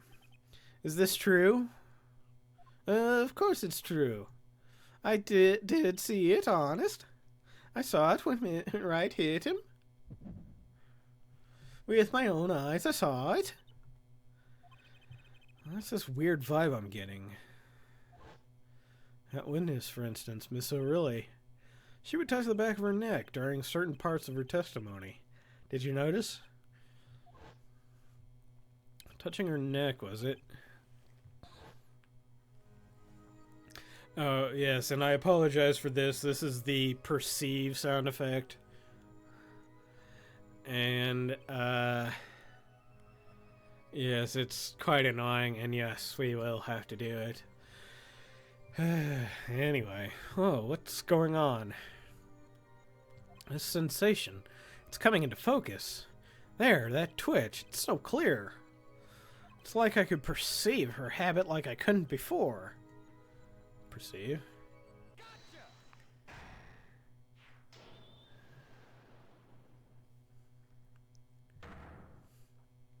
Miss O'Reilly, perhaps you are unaware of this yourself. Unaware of what? Whenever you get to a certain part of your testimony, you touch the back of your neck with your left hand, which is something that he was basically told to look for by Phoenix Wright. My neck. So what? What indeed, Justice? I hadn't noticed anything of the sort. When she says that part of the testimony, she's subconsciously recalling something. Her body reacts to the memory, and she touches her neck. I'm sure of it. A memory? Great, now my Swedish is seeping into the rest. And here's Nazi Buns. Now, memory, would someone care to explain what he's babbling about? This is highly unusual, but let's ask the defense. You claim the witness is remembering something. Maybe you have evidence of this memory to show us? Her habit is scratching her neck whenever she talks about the moment of the crime. So, what would remind her of the moment of the crime? Miss O'Reilly, when you recall the crime that night, you scratch your neck. I've noticed it happens when you think about the moment of the crime. There must be some reason behind this habit of yours. I believe the weapon that left an inerasable impression on your neck was this. Whenever she talks about the moment of the crime, she touches her neck. And what reminds us more of that moment than this bottle, the murder weapon? But something doesn't fit. If you were only the witness to the crime, why would that make you touch your neck like you're in pain? What's he talking about now? It was Mr. Smith, the victim, who was hit. Not you.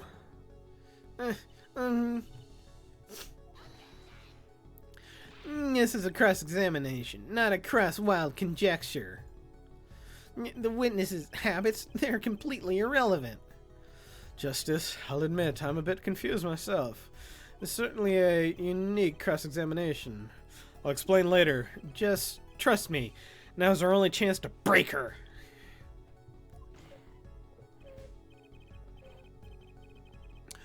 Miss O'Reilly, please testify in detail about the moment of the crime, the very moment. Yet, I am not knowing nothing. We know you're not Russian. The witness will testify, please, now. Fine. He's the one who did it. I didn't let him out of my sight until the cops got there. You seem uneasy. You try sitting up here. Rats are darting all over the place. I must be getting warm. Tell me, after the crime, what was the defendant like?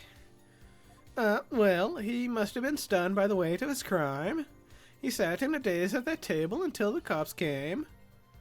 Intriguing. I believe you've gotten all the testimony you're going to get out of this witness, so what do you think about her testimony? I'll tell you what I think. Her testimony is fine. No, flawed. It's basically bogus. It contradicts the evidence. What's that? Well, show us this evidence, Mr. Justice. This evidence that you claim contradicts the testimony. She didn't let him out of her sight until the cops got there? I know there's some evidence that contradicts that. Yeah, like the cell phone. Miss O'Reilly, we have a record here that clearly contradicts what you said. It states that the police were alerted by a report from the defendant. And we know that the defendant left the room, climbed the stairs, and made the phone call from the first floor of the Borscht Bowl Club. Ack? So, explain how you kept your eyes on the defendant when he left the room entirely. Eek! Okay.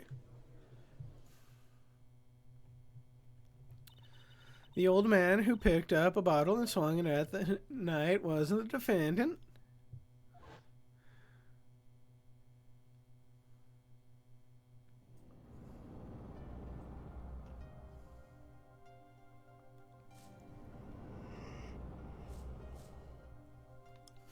Showdown time. You dirty cheat! Check his pockets, now! It's gone. The card's gone. You lose. Arg! Just then, Smith grabbed the bottle from next to right, and he hit me. Ew, some master of cheating you turned out to be. Eek! When I came to, the victim was already dead, is that it? That's why I couldn't reveal who I really was. If it came out that I was in league with Smith, I'd be a suspect for sure. Well, where does this leave us? Madness? This is madness. I'm dreaming. Must have been me who was hit by a hoop bottle and imagining all of this. It appears our prosecution is at its wit's end, and frankly, I can't blame him. Mr. Gavin, what do you think about this turn of events? Mr. Gavin, sir? I believe that, as a defense in this case, we are compelled to call Miss O'Reilly a big fat liar. What? Three were in that room the night of the murder. The defendant, victim, and her. And she has a motive. A motive? Her plot foiled, the witness got into an argument with her client, Mr. Smith. And the denouement of that argument was murder. What? I'm no killer. It's a trap. Someone's trying to frame me. Excuse me. What tangled webs we weave when we practice to deceive. So tangled we catch ourselves in the process. That's alright. Such a hasty conclusion. It's not like you, Christoph Gavin. What are you saying? Why not consider the other possibility? That there was another person in the room at the time of the murder? Right, like Mr. Wright was saying before recess. A single card was swapped into the victim's hand after the murder. And the one who swapped the cards didn't know the two colors of cards that were being used. A fourth person. This theory again. Your fourth person doesn't exist. Indeed. That's why I decided to bring this case to court. Here, where there's no escape and no chance for deception. The perfect place to catch the real criminal. The real criminal? And we're in luck. A clue to the real criminal's identity was kindly provided for us. And right at the beginning of the trial, no less. What? Apollo, perhaps you know what I'm talking about? Nope. Remember what I said. The fourth person who swapped the cards made one critical error. He or she wasn't considering the color of the cards on the back, or the color on the back of the cards? Right, but how could such an obvious mistake occur? The cards used for the last game were red. Yet, there's one person here, in our court, who thought those cards were blue. Yeah, I had that impression too, but why? Well, Apollo, think you can figure out who it was? It's not me, I swear! Who is this fourth person? Why do I always get put on the spot like this? It's almost like it's my job or something. Jesus. Let's hear what the defense has to say. Who was it? Who thought the cards used in the final game were blue? Well, it was Christoph Gavin. As I expected. Your eyes and ears are sharp as your hair. I was right? Christoph Gavin, you were the fourth person that night. But of course Mr. Gavin knows the color of the cards. How would he? As you can see, the photo of the crime scene is black and white. You can't tell which of the cards were blue, the ones on the floor or the table. But look, you can see the colors in this photo. Yes, but when he said that the cards were blue, it was well before this evidence came to light. It's true that the defendant was engaged in a game of poker with the victim, yet it was only that, a game in the purest sense. Competition, Your Honor. Competition? Yes, a test of wits, a silent clash of passions. Only the cards that backs wreathed in blue flame know its final outcome. Well, Christoph? Mr. Gavin? Mr. Gavin, is something the matter? No, nothing. Excuse me, I was just so sudden. Right? You aren't seriously accusing me, are you? Oh, Kristoff? You know, even I'd never take a joke this far. This has gone beyond ridiculous, beyond dumb. This is insanity. A defendant accusing his own defense attorney of murder? I assure you, I'm quite sane. But what possible connection can Mr. Gavin have to the victim? I wasn't aware that I had a connection to Mr. Smith either. Yes, but Mr. Gavin and the victim have never even met. Well, what if they have? There's a possibility, after all. They may have met that night before the game started. What are you suggesting? Is this the truth Mr. Wright was staying... Is this the truth Mr. Wright was staying silent about? Well, only one thing to do. Mr. Wright, the defense... The defense would like to request no such thing. Mr. Gavin?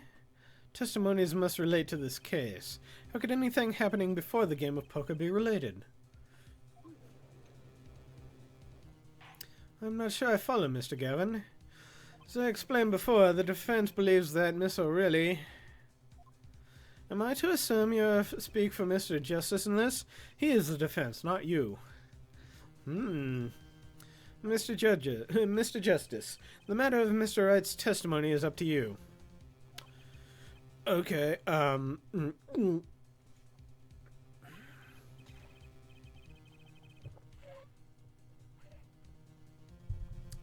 the court, in your opinion, need to hear Mr. Wright's testimony? Yeah, sure. Fighting a boss right now that's a giant robot piggy bank named Piggytron, and its snout is a safe door. Well, of course it is. Why wouldn't it be? I mean, really. That's what I would do. This was Mr. Wright's strategy. He was planning this all along, and I intend to see it through. The defense would like to request that Mr. Wright testify to the court. To Justice? You would betray me, your teacher? I'm sorry, Mr. Gavin. This isn't about loyalty. This is about the truth. Very well. The defendant, Mr. Wright, will take the stand. Again, please. Appetite before murder. That evening, Kristoff and I had dinner. We sat at the table in this photograph. Shady Smith walked in 5 minutes after Kristoff left. When the trap failed, Smith hit the waitress. The girl was knocked out cold, and Smith was uncontrollable. I left to call the police. When I returned, he was dead, blood streaming from a cut on his forehead. That's when I made another phone call to defense attorney Gavin. Mr. Gavin, wish I could remember why piggy banks are a thing. I don't know. You were at the Bush Bowl Club the night of the murder? I dine with him rather frequently, and he talked to the defendant on the phone directly after the murder. Quite against my will, I had become involved in a murder. I thought I might be in need of a lawyer, so I called him. You were planning this all along, weren't you, Wright? Just because you wanted to drag me into your little murder trial. The only thing I want is the truth, as I did back then, and now. I thought my office was doing you a favor when you took on your defense. It appears that I was wrong. Very well. The defense may cross-examine the witness. Justice. Sir? He's lying, and you're going to expose him. Understood, sir.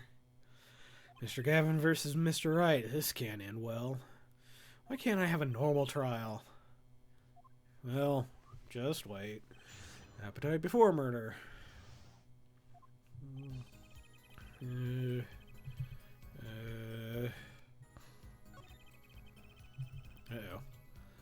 Here, let me...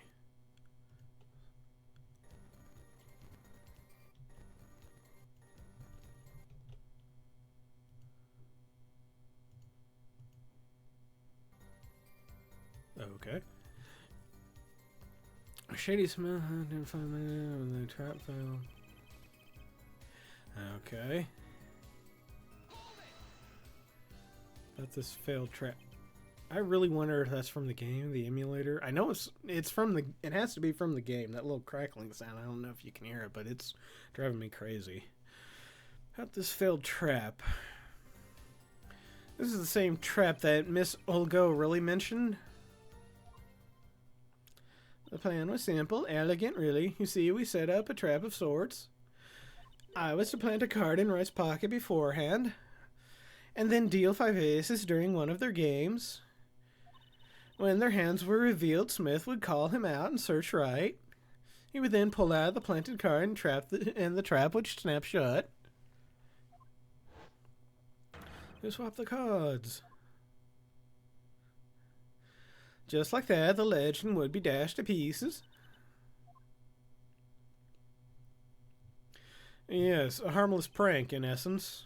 It was by a quirk of fate that I happened to discover it. A quirk? I happened to put my hand in my pocket and found a card.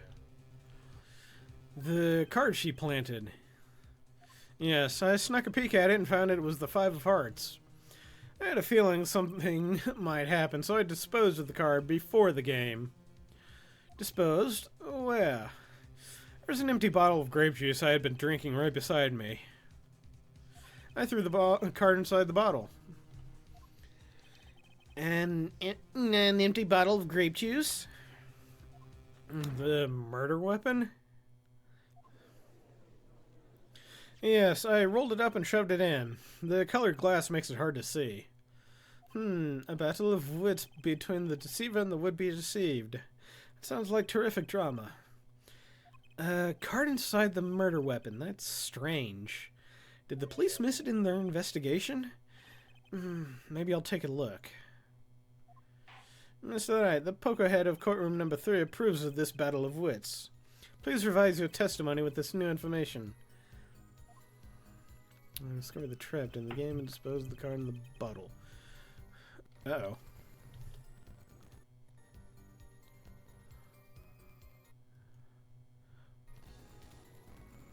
Okay.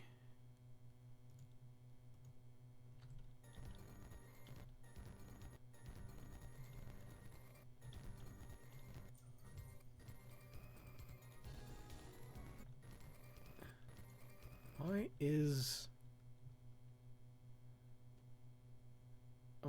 the audio fucking up like that?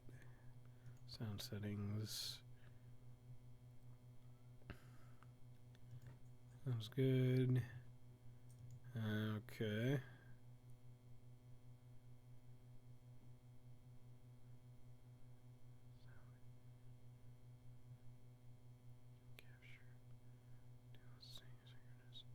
Sometimes needed for streams. Here's more accurate, but you might have dual mode for running far from something. Remember that dual mode can clip the ends of sound effects and one-shot instruments. Both are Tez safe and Desmue. Sync method. Sync mode. Hopefully these will improve. Hell. Direct sound. Yeah. Okay. Well, I think it's better, but I'm not sure if it's because of that or not. Okay, so yes, let's check the bottle. Okay, let's see.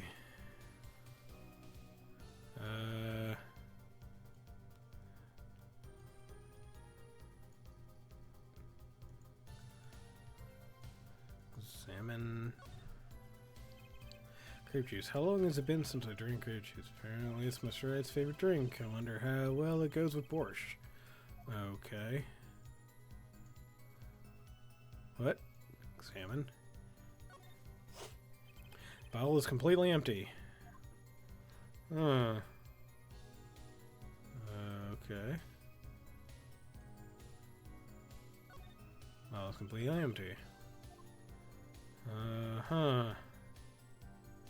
Well, okay. Let's give it a shot. Mr. Wright, if I may? Yes. I've examined this bottle and I don't see any card in here. No? What Mr. Wright, surely ... isn't all you have to say for yourself? I can't say that I know what's happened to the card. I did put it in that bottle, however. Huh? Perhaps a fifth person came and took it out. Oh, and a sixth person could have helped. Mr. Gavin, Mr. Wright is your client. My apologies, Your Honor. I won't have you disparaging our investigation either. We looked inside that bottle. There was nothing. So, what's going on? Is Mr. Wright hoodwinking us again? Or did the card just disappear? In any case, please continue the cross-examination. I'm afraid decisive contradictions call for decisive evidence. Oh. Push him harder, Justice. Break him. It's just you and the witness in the ring. Go for the KO. Ugh. Why do I get the feeling we're not on our client's side anymore? And Christoph and I had dinner. Smith walked in 5 minutes after Chris discovered the trap, and girls knocked out Cone. And return. Wait a minute.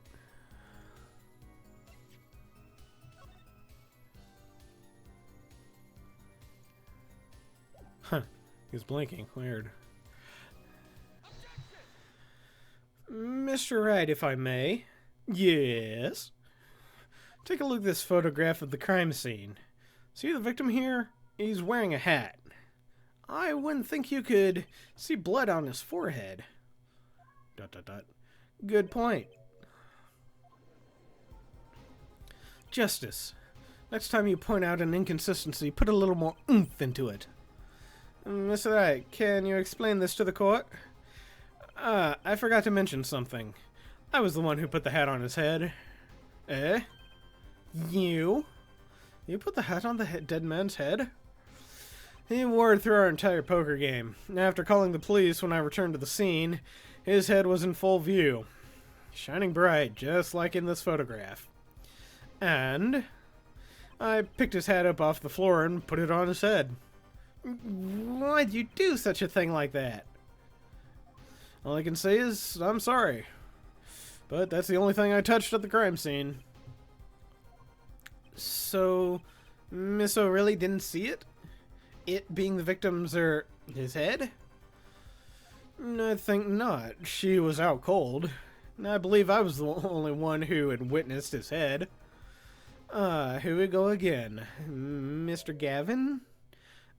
Pardon. It just seems that our client is determined to lie his way through this case.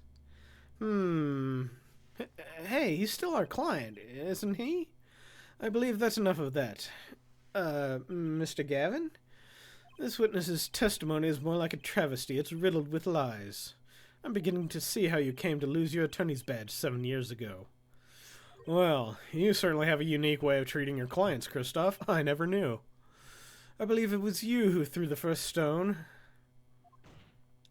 Mr. Wright, if you intended to ever tell the truth about this case, it's now or never. Don't be misled. I haven't told a single lie here. Eh? When I noticed the trap, I put the card in the bottle to dispose of it. And when I put the hat on the victim's head, well, let's just say I had a reason for doing that as well. Reason? That reason is right here. Your cell phone? That night, recall that I spoke with defense attorney Gavin after calling the police. Just in case, I recorded our conversation. What's this? Now that we're all here, I see no reason why I shouldn't play it back for the court. Christoph, I seem to be in a bit of a trouble. What's this? Game not going well? Something like that. A gentleman who challenged you, he turned out to be good? He turned out to be dead. Someone hit him. Hard. You mean someone cracked that flawless bone china pate? It wasn't you, was it? Me? Please. The cops should be here any minute. I'm in your hands. Should have come to that. Bone china plate? Kind of porcelain, very smooth and shiny. Not a plate, but pate. I believe he was referring to a certain gentleman's balding forehead. The court appreciates the defendant's discretion in not indicating my forehead. Wait a second. Something's not right about that phone call. So, after Mr. Gavin ate dinner with you, he left the Borscht Bolt Club? Most certainly. Then how did he know? When did he see this bone china pate? Oh, that's right. Yes. That was when I began to see my good friend in a different light. ... Troubled, I returned to the crime scene, and when I spotted Mr. Smith's head again, I realized exactly what was wrong. Well, Mr. Gavin, the stage has been set. Perhaps you would like to explain this to the court? Exactly how did you come by your privileged knowledge of the victim's head? So, this is your reason? The reason why you put the victim's hat back on? Your point, Mr. Gavin? It's come down to this, has it, Phoenix Wright? Order, I will have order, Mr. Penn. Yes, Your Honor. I believe this court has been left with no other choice. Are you prepared to hear Defense Attorney Gavin's testimony? Well, as the prosecutor, Very well. We'll break for 10 minutes. After which, Mr. Gavin will take the stand for a cross-examination. Are we all clear on that? Crystal clear, Your Honor. Very well. This will be the final recess for the day.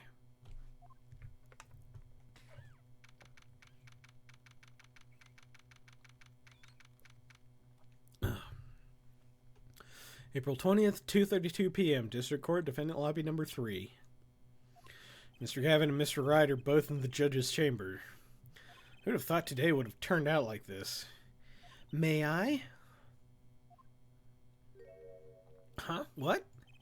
Hello, sir. Please, pick a card. What's all this about? Is this one okay? Excellent. I have a message for you. The last hand is about to be played. You'll need a trump card to make it. Trump card? The card you have chosen is magical. Use it wisely, and the game is yours. That's all. An ace. Where do I remember that card from? Mr. Smith's hand has 3 aces, and Mr. Wright's 2. It is 5 aces in all. It is true, I have seen it, the 5th ace. There was cheating, I swear to you. Missing 5th ace. Wait, this blush of red. Is this blood? I hope this isn't Chris's blood. I hope this isn't Kristoff's blood.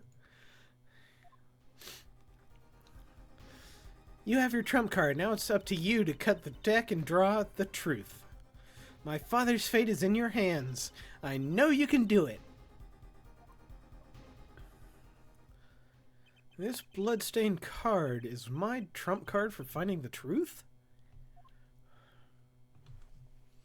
Fell deep into thought as my mind raced to understand what this all meant. That girl, I'd seen her recently, but where? Oh, come on. That was less than an hour ago, you idiot. It was in the locket.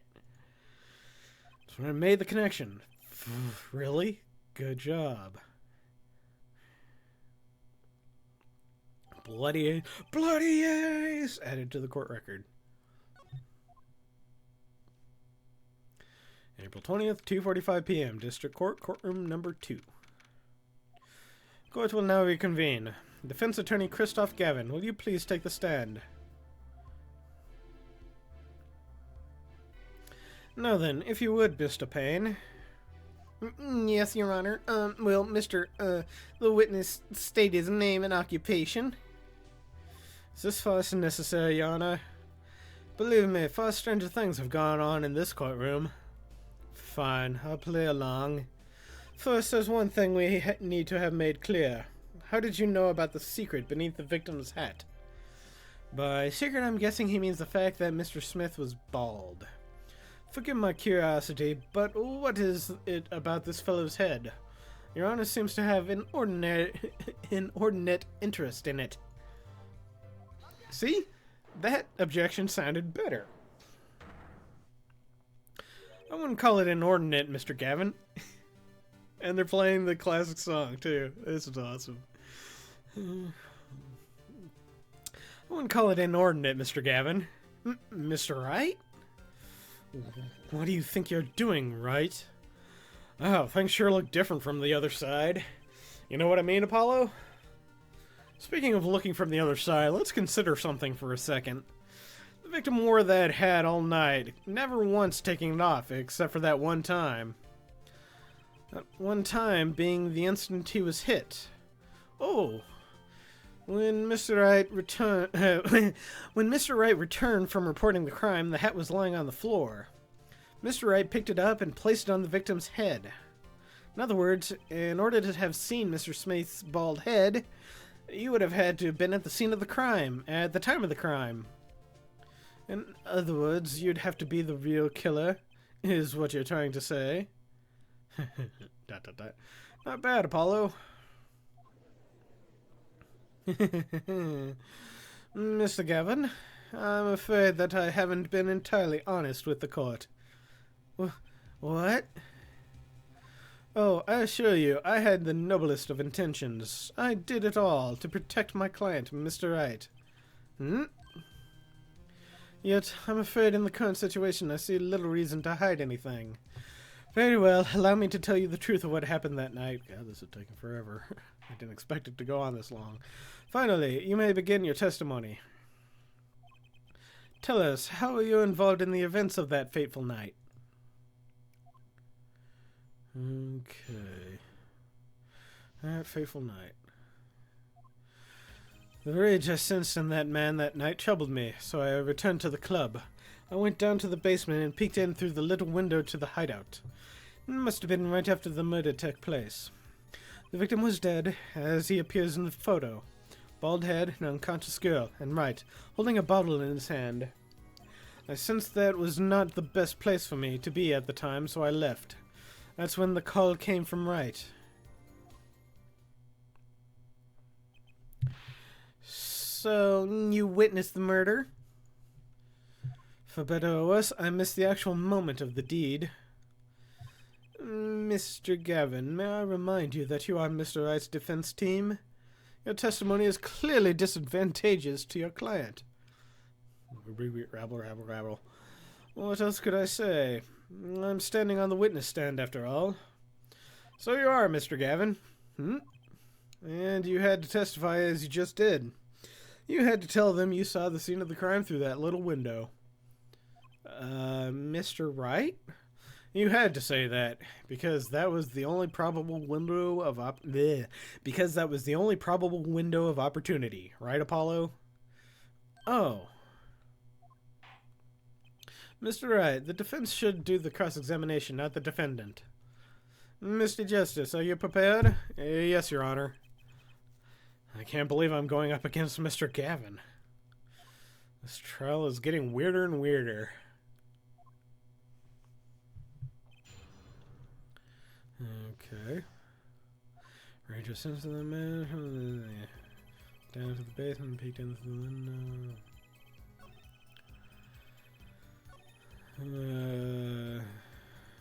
Bald head, no cautious girl, and Wright holding a bottle. Those were the only three at the scene of the crime? Yes, as far as I saw, at least. And we're back where we started. The killer was the defendant, Phoenix Wright. Who else could it have been? But why didn't you talk to the police? 2 reasons. First, I didn't actually witness the very moment of the crime. Second, my office was asked to defend Wright. Even after seeing what I had seen, I couldn't abandon my friend. There must have been something else there at the moment of the crime. Justice, I just said I saw no one, not a soul. But that goes against what Mr. Wright said. Ah, yes, this mysterious fourth person. Who would conveniently be the real killer, I suppose. Glad to see we agree, Mr. Gavin. Let me pose a question, then. Tell me, What possible reason did the real killer have to swap cards in the victim's hand? Perhaps you can show us a reason why such a thing would be necessary? How can I show something I can't find myself? Remember, Apollo, the card that was swapped out was the 5th ace. The 5th ace, right. Well, Mr. Justice, the question of why the killer would swap out card has been raised. Can you point to a reason? Yes, actually I can. Maybe there was blood on it. It's now or never. The defense would like to present evidence to the court. Evidence showing the reason why a card was swapped out. Then go ahead and point out your reason, Mr. Justice. Why did the killer take the 5th ace? It had blood on it. Bloody ace! My reason is, this. And that is an ace. Why, it's got blood on it. I hope this wasn't Kristoff's blood. See, I did it properly that time. Oh well. Right next to the spade. What? This is insane. Why wasn't I told about this? Why? Could this be the missing 5th ace? Inconceivable. How could you... What are you doing with that card? Well, that's the thing. Why is Mr. Gavin so upset? It's just a fishy card from some fishy girl. Oh, that card? It's mine. That is, I picked it up at the Bowl Club that night after the murder had occurred. I gave it to my daughter. Cards are her stock in trade, after all. No, impossible. Unacceptable. The court can't accept this evidence. It's a fraud. Fraud? How can you be so sure? What? I would think the only person who could claim it was a fraud would be the one who took the real card from the crime scene. The real killer. Allow me to elaborate. What if this trace of blood was the reason? The reason for the killer to take the card from the scene of the crime. Where are you going with this? Take another look at the photo and at the victim's head. At the moment of the crime, his hat fell to the floor, and a trickle of blood ran from his forehead down to down the back of his head. Couldn't a drop of that blood have fallen on one of the cards? I suppose. The killer then took the card to hide the blood. Regardless, that evidence is non-permissible. Oh? Right. Regardless of how you wasted the last 7 years, you used to be a lawyer. You know what a serious crime it is to conceal evidence. Oh, we can discuss the finer points of our legal system later. What's important now is that I've answered your question. What are you talking about? You wanted to know why the killer would have taken a card from the crime scene. And now, I've told you. That one drop of blood would have been decisive evidence, you see. This is baseless conjecture. Baseless.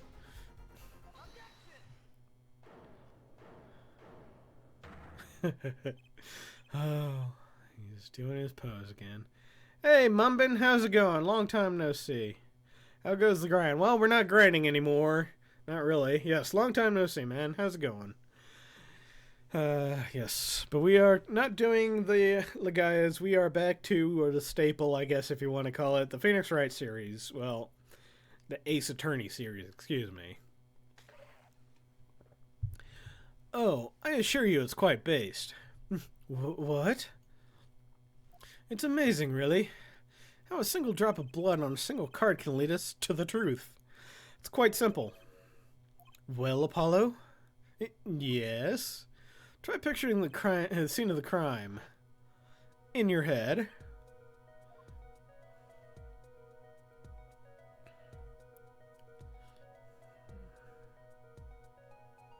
The murder took place in the hideout. The body of the luckless victim was found at the poker table. And before the killer swapped a card out, there was a single card with a drop of blood on it in the victim's hand. Given this, there was one decisive problem with this scene. Well, what is it? Let's keep it simple, shall we? Given that there was a drop of blood on the card, whose position in this diagram doesn't fit? The victims, the killers, the witnesses, the second witnesses? Whose position doesn't fit with the bloody card? Well, that would have to be the victims. Well, isn't it the victim's position that's a problem? I don't follow your logic here, Mr. Justice. Well, look, the victim was struck on the head, sending him back in his chair. You'd think any blood would fall behind the body, not onto the table in front of him. Ah, take a look at the photo again. If he bled in this position, blood would fall on the floor, not on the cards. Why, that's right. So, what does this mean? Incidentally, we were sitting in swivel chairs. Swivel chairs? Oh, man. Apollo, try turning the chair around. Okay. I put my thing the other way, but whatever. Chair was facing the other way. It would have to be. So we have to assume that at the time of the murder, the victim's chair was facing away from the table. When Mr. Wright returned from informing the police, which way was the chair facing? When I came back to the room, the body was facing as seen in this photo. That would mean the killer turned the chair back around? ... Let's take the next step. Look at this diagram once more. We know that the victim was facing away from the table at the time of the murder. But this creates another significant contradiction. Again? Let's test your reasoning skills again, shall we? Apollo, whose location on the diagram contradicts our new understanding of the crime? The victims, the killers, the witnesses, the second witnesses?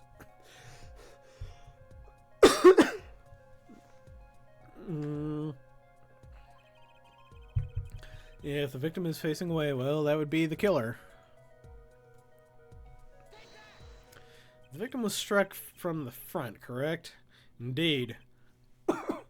Well, wouldn't it be hard for the killer to hit him from the front, sitting where his indicator currently is? I would think it'd be quite hard, yes.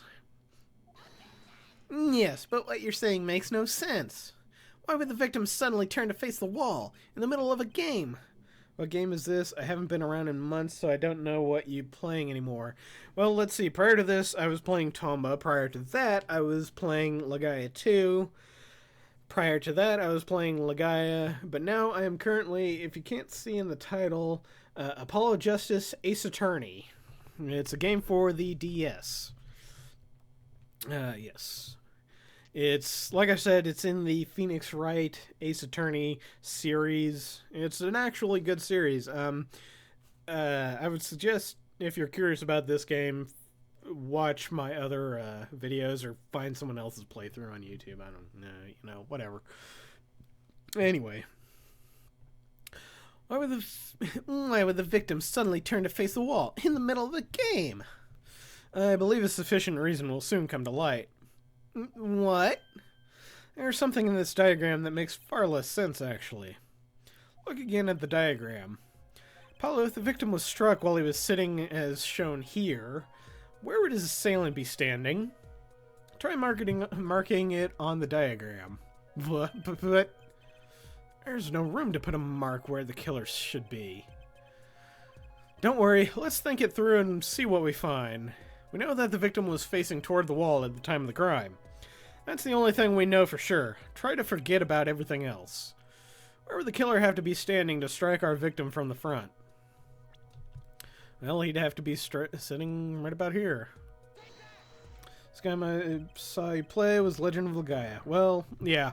After we beat that, we went on to the sequel, but we didn't finish it mostly because I'm not a fan of that game, and we were coming up on the anniversary of this stream. About a year ago was when I started. Actually, it's a year and a couple of weeks at this point.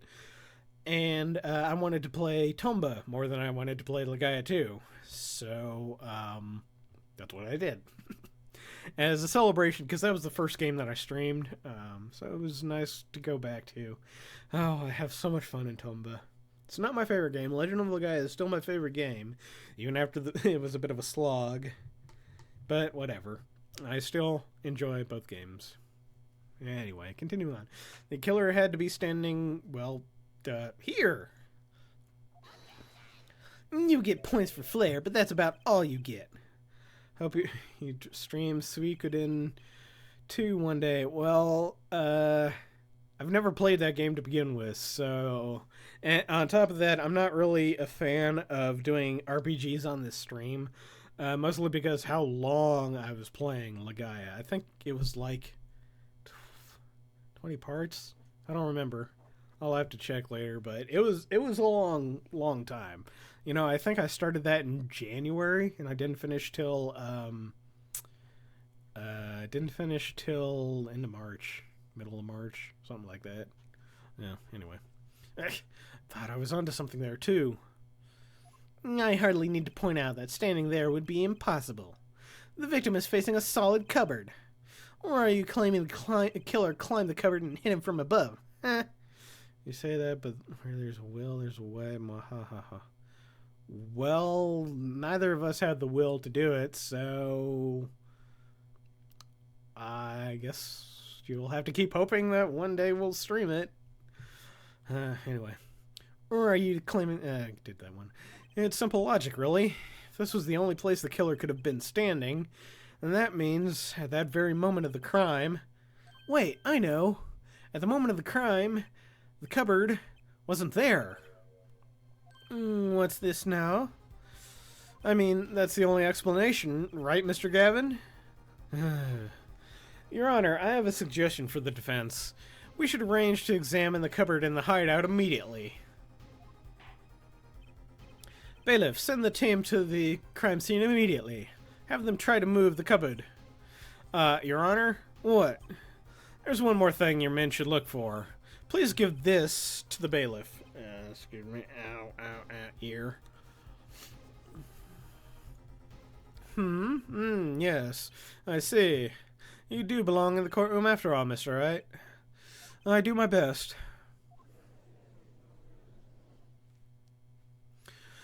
But let's forge ahead here while we wait. Look at the diagram once again. It's been changed. If the killer was standing here at the time of the crime, then this cupboard wasn't here, which means... Apollo, try moving the cupboard. Okay. Thank you. That was necessary for us to do. As you can see, the cupboard was the problem. At the time of the murder, it has to have been as shown here. Now, everything is in place to reconstruct the moment of the crime. Oh my. Oh my. What's this? What is it now? Look at the diagram of the crime scene once more. It appears we found yet another contradiction. What I believe to be the final contradiction, in fact. It's the final contradiction. Huh? Oh, dang. Aw, snap. Notice something, Apollo? Our line of detection is rapidly approaching its logical conclusion. Now then, Mr. Justice, please point to the new contradicting indicator. Is the victim, the killer, the witness, the second witness? Well, it would have to be the second witness. Which indicator is... Okay, bonk. About this cupboard. I fail that song forever. Well, I don't care, because I'm not exactly a fan of that song to begin with. It's okay up until it goes nothing but that... Do not taint the sanctity of Europe. I've never even been to France. Okay. Are we all okay with assuming it was moved? Sure, why not? Well, if it was, something really doesn't fit. The cupboard would completely cover up the window to the stairs. Ah, that's right. Someone was standing outside, wouldn't be able to see in. Someone like Mr. Gavin. What did you say? Oh, is that the coolest defense of the West, losing its cool? Don't expect me to play along with your little game, right? It's only a game until someone gets killed, Mr. Gavin. Yes. I know that band that sings the final countdown is called Europe. I was making a joke. God, woman. And someone was, while the window to that room was blocked by a cupboard. So, Mr. Gavin, perhaps you'd like to explain to the court. Exactly where did you witness the crime scene from? Throat's getting a little parched. Excuse me, Your Honor. Order. This is a court of law, and I will have order. We just now received word from our investigative team at the Borscht Bull Club. That was really quick. They've examined the cupboard at the hideout, Your Honor. Oh? And what did they find? Well, Your Honor, it turns out there's a secret passage behind it. What? Yes, I believe I mentioned something of this sort before. This is one of the tricks to the room many of our regulars know about. I do remember him saying something about that now that he mentions it. Secret passage is a handy thing to have when you're engaged in illegal goings-on. Never know when you might need to duck away from the eyes of the law. So the room has a secret passage. Where does it go? The other side connects to the restaurant above. Underworld bosses could get away from the cops and enjoy a cold bowl of borscht, no doubt. Just like our killer.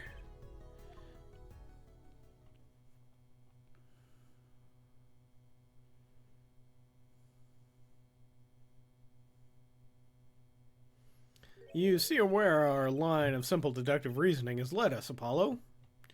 I see it, but I don't believe it. That girl wasn't kidding when she said I needed this trump card for the last hand. With you when it comes to music. Yeah, I know. At the time of the murder, the window was blocked and the victim's hat was only off his head for the few minutes between Mr. Smith's murder and Mr. Wright's return from calling the cops.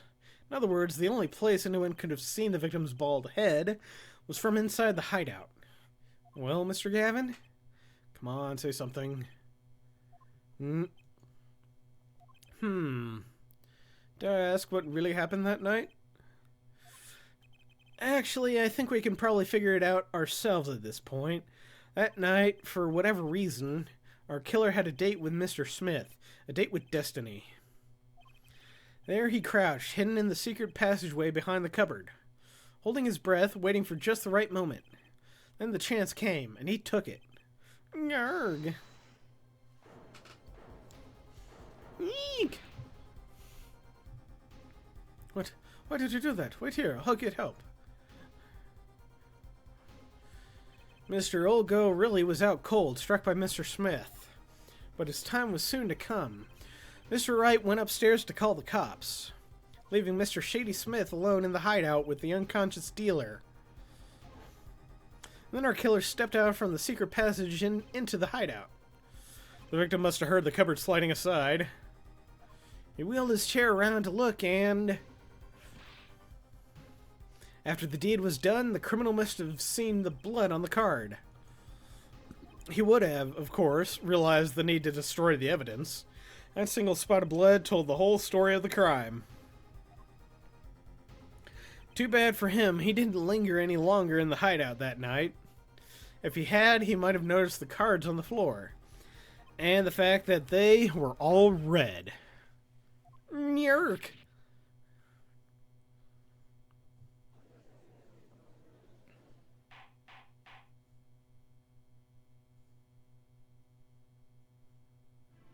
Well, it seems this trial has taken yet another turn. I'm truly sorry I had to see this day come, Mr. Gavin. ... Mr. Gavin? Mr. Payne. Yerk? Yes, Your Honor? Prosecution will continue its investigation. As for Mr. Phoenix Wright, the defendant, he is hereby cleared of all suspicion. Gwark? Believe me when I say that I don't believe this is happening, Mr. Gavin. But I'm afraid circumstances call for me to issue a warrant for your arrest. Immediately.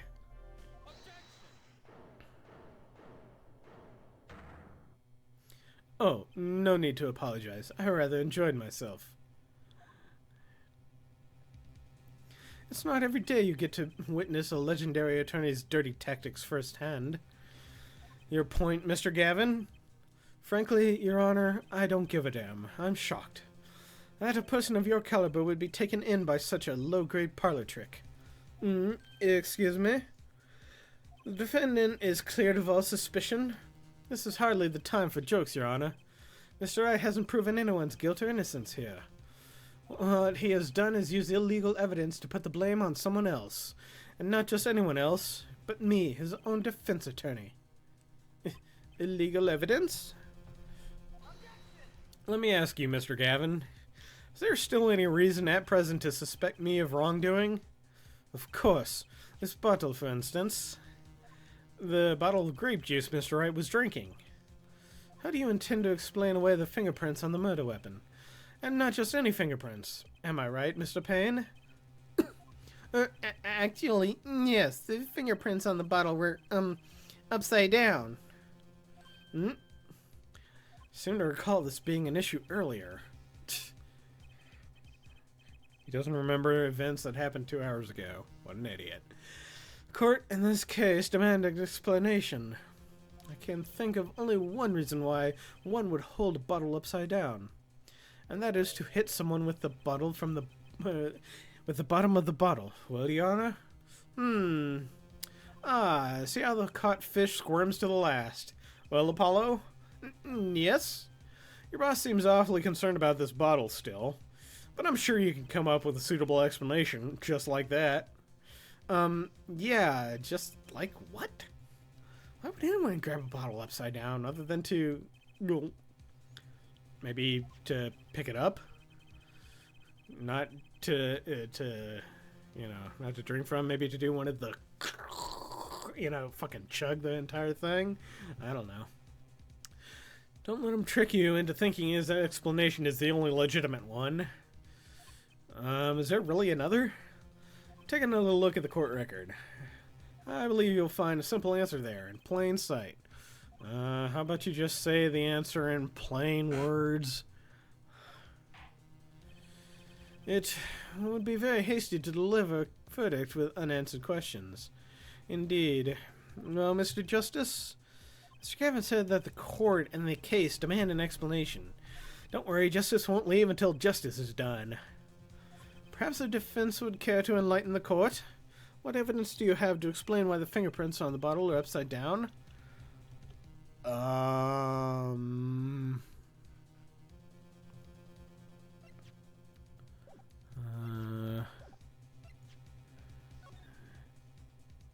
Well, there you go. He had to pick it up because it was in a box. So he just happened to pick it up and his fingerprints were upside down. That couldn't possibly be it, could it? It's actually easier to explain or show than... It's actually easier to show you than explain, Your Honor. Place that bottle on the floor next to your chair. Excuse me, on the floor? Yes, now reach down and pick it up, without getting out of your chair. Ah! See, you naturally go to pick up the bottle by its neck, with your fingers upside down. Look at this photograph taken on the night of the murder. The defendant, Mr. Wright, sat here, playing piano, bottles of grape juice on the floor to the side of his piano bench. He would have naturally picked up the bottles upside down several times. Wow, I can't believe it was that simple. Recall our dinner that evening, Christoph. I was drinking my usual juice then, too. Gin and juice. Basically, you used the bottle on the table to do the deed, but then you must have remembered. So you went and picked up one of the bottles from under the piano, and you switched the bottles. You took one of Mr. Wright's bottles and made it look like a murder weapon. Or look like the murder weapon. Order, order, order. What do you have to say to these charges, Mr. Gavin? Fascinating. So, this is the legendary attorney's famed tactic of misdirection. Oof. What? You claim that I switched the bottle? Where's your proof? Proof? Well, that's, as I thought, more baseless conjecture. I'm afraid your bottle of proof is quite empty. I wouldn't be so sure about that. Your Honor, when you initiated the investigation of the hideout earlier, do you recall I requested an additional investigation? Ah, yes, I have your memo about that here.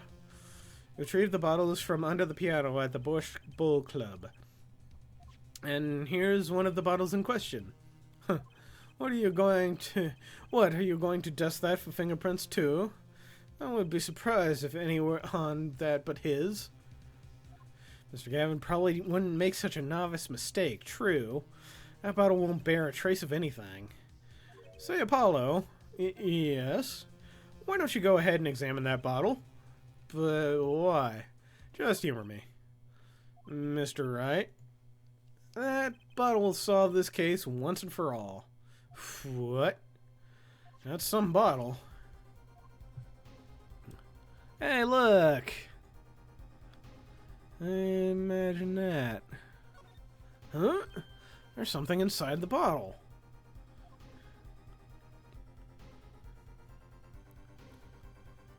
How the hell did you get that out? No, seriously, that opening couldn't have been that big, and that was crumpled, but it was still, you know, whatever. Never mind. What's this? That card. This can't be. Call that unpleasant woman's testimony for a moment. Miss Solgo, really?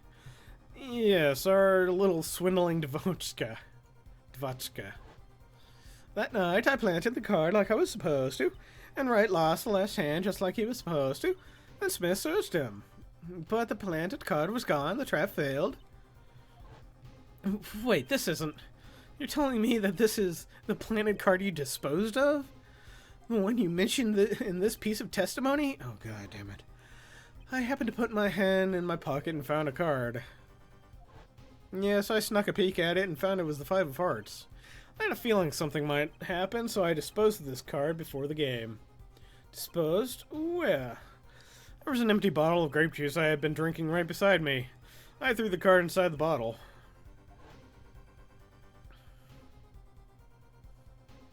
Five of Hearts. This is the card. Bottles were swapped. And the only one who could have done that was the fourth person in the club that night. You, Mr. Christoph Gavin.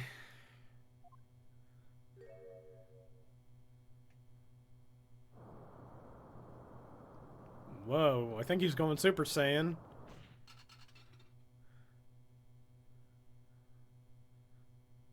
Dot dot dot. Dot dot dot.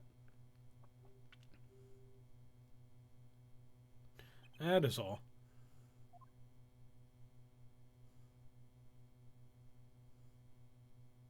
Is this your idea of revenge, Phoenix Wright?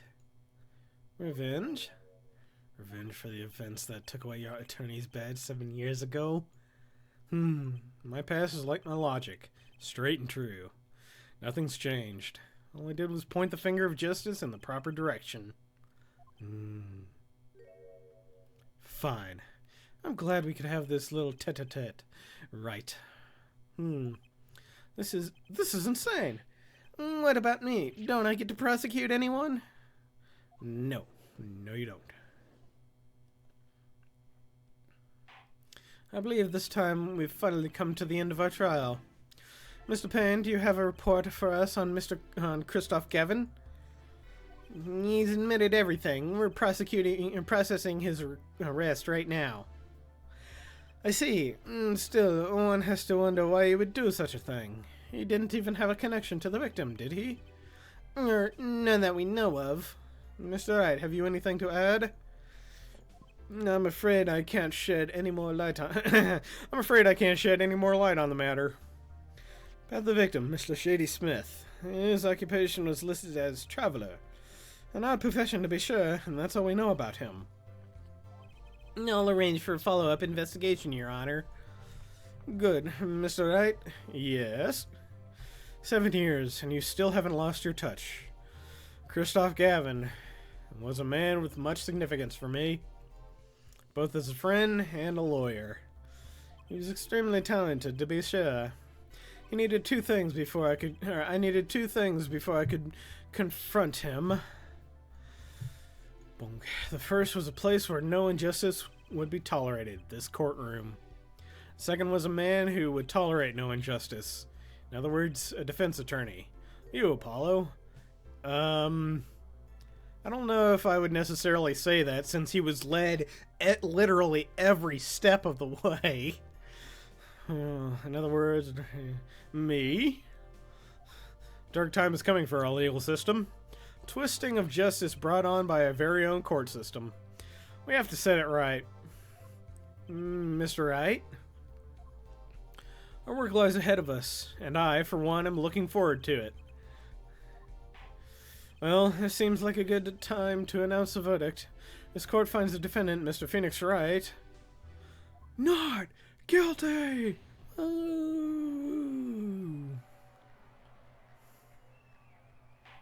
Court is adjourned. Blink, blink. Still does it. April 20th, 4:28 p.m. District Court, Defendant Lobby Number 3. Thanks, Apollo. You came through just like I thought you would. I'm pretty sure I didn't do a thing in there. Yeah, I would agree with that. It was you who cornered the killer. I couldn't have done it by myself. You sensed it too today, didn't you? Your ability? Ability? Yes, a sensitivity I lack. You'll come to understand it soon enough. Wait, I wonder if he means... One question for you, then, witness. You say you saw the moment of the... yeah, of course it's true. Yeah, what was that, Mr. Wright? You still have to find the question, or find the answer to that question yourself. Answer? Right. Today was full of questions without answers, most of them about Mr. Gavin. What possible reason could he have had to commit murder? Perhaps you'll learn that in the days to come. Huh? Wait, you don't know, do you? This locket is the key. Huh? Oh, that reminds me. I met the girl whose picture is in your locket. Your daughter, right? That's right. She's my daughter. You know, you were right about this locket. Eh? I took this off his neck the night he died, but it looks like our dear Russian scam artist saw me. So the truth is, this locket really did belong to him. Wait, but that's perjury! You testified. You said that locket was yours. I said no such thing, actually. Huh? I merely said that it was a locket with my daughter's picture inside. Subtle distinction, but a distinction nonetheless. And it's the truth. Wait, but then why? Why was the victim wearing a locket with a picture of your daughter inside it? Sometimes the straightest path to the one isn't the best one. Give it time. You're still just getting started with your career. Speaking of which, I may be out of a job. I work for Gavin Law Offices, after all. Still can't believe I just saw Mr. Gavin get led away in handcuffs. Apollo? Yes? How about coming to work for me? Eh? You mean at the Wright & Co. Law Offices? I mean, there's not a single attorney in my generation that doesn't know of it. Can't imagine that to be true, but... Wait, but didn't you... You're not a... Oh, I turned in my badge, yes. I'm not an attorney anymore. That incident 7 years ago. That legendary trial. And at the middle of it all was one man, Phoenix Wright. Case reached its sad conclusion, and he left the law for good. Have you ever thought about coming back to the courts? I'm not qualified to stand in the court of law, I'm afraid. Didn't you notice in today's trial? There was a single piece of forged evidence. Forged evidence? What are you talking about? I'm talking about evidence that shouldn't have existed. A naughty magician's trick. One piece of evidence struck me as odd, that's true. Just seemed, well, too perfect. I'll bet this was the forged evidence. Well, that would have to be the one that wasn't really part of the trial until it was part of the trial. You mean this, don't you? I got this from your daughter, Mr. Wright. Yes, that card couldn't have been found at the crime scene. Why? Because the killer took it with him when he left. Leaving the wrong card in its place? Luckily for us. Card can't accept this evidence. It's a fraud. Fraud? How can you be so sure? I would think that the only person who could claim it was a fraud would be the one who took the real card from the crime scene. The real killer. My verdict was already handed down 7 years ago. Then you really? Yes, I forged this card. One look at the crime scene should have told you it wasn't real. But you can't do something like that and call yourself an attorney. Who's calling themselves an attorney, Apollo? So it's true. The rumor's true. 7 years ago. None of that matters much now, does it? Did you just punch him? I punched him, yes, apparently so. Yeah, okay. It's your story from here on out, Apollo. Perhaps I can help you turn the next page. My office's address. Drop in if you like. Mr. Wright. Oh, about your uppercut. Try yelling, "Take that!" next time. I find it packs a little more punch. And Apollo, thanks for today. I had a good time.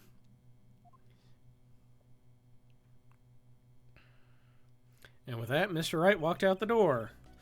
And that's how my first trial ended. A lot of mysteries went unsolved, and at the time, I had no idea they were all related. Every mystery that day, connected by a single thread of logic. I'd find that out soon enough. My name is Apollo Justice, attorney at law, and this is how my story begins. Well, yes, it's technically from his viewpoint, but to be honest, this is like how the third game was kind of about Mia, and the second one was about Phoenix, taking his own steps, being his own attorney, and not relying on himself more than the assistance of others and figuring that kind of stuff out. And the first one was about him learning. This one is about Phoenix Wright and the mystery of why you're playing as some doofus kid named Apollo Justice. But yeah, still, this is throughout all of this. The story is more Phoenix's story, and yes, we will see it all. But we'll continue this next time. At our usual stream, next time will be Thursday, with any luck, at 7 p.m. That is -5 GMT. It is 9:44 p.m. right now, my time, so you can adjust your schedules accordingly, and hopefully we'll see you then. Till then, thank you Mumbin, thank you Red Rock, thank you Cat Snake, thank you Ozzy, who's been here the entire time that he's been here. And thank you, any other viewers we may have had. Hope to see you again next time. But until then, be well, do good work, and keep in touch. Later.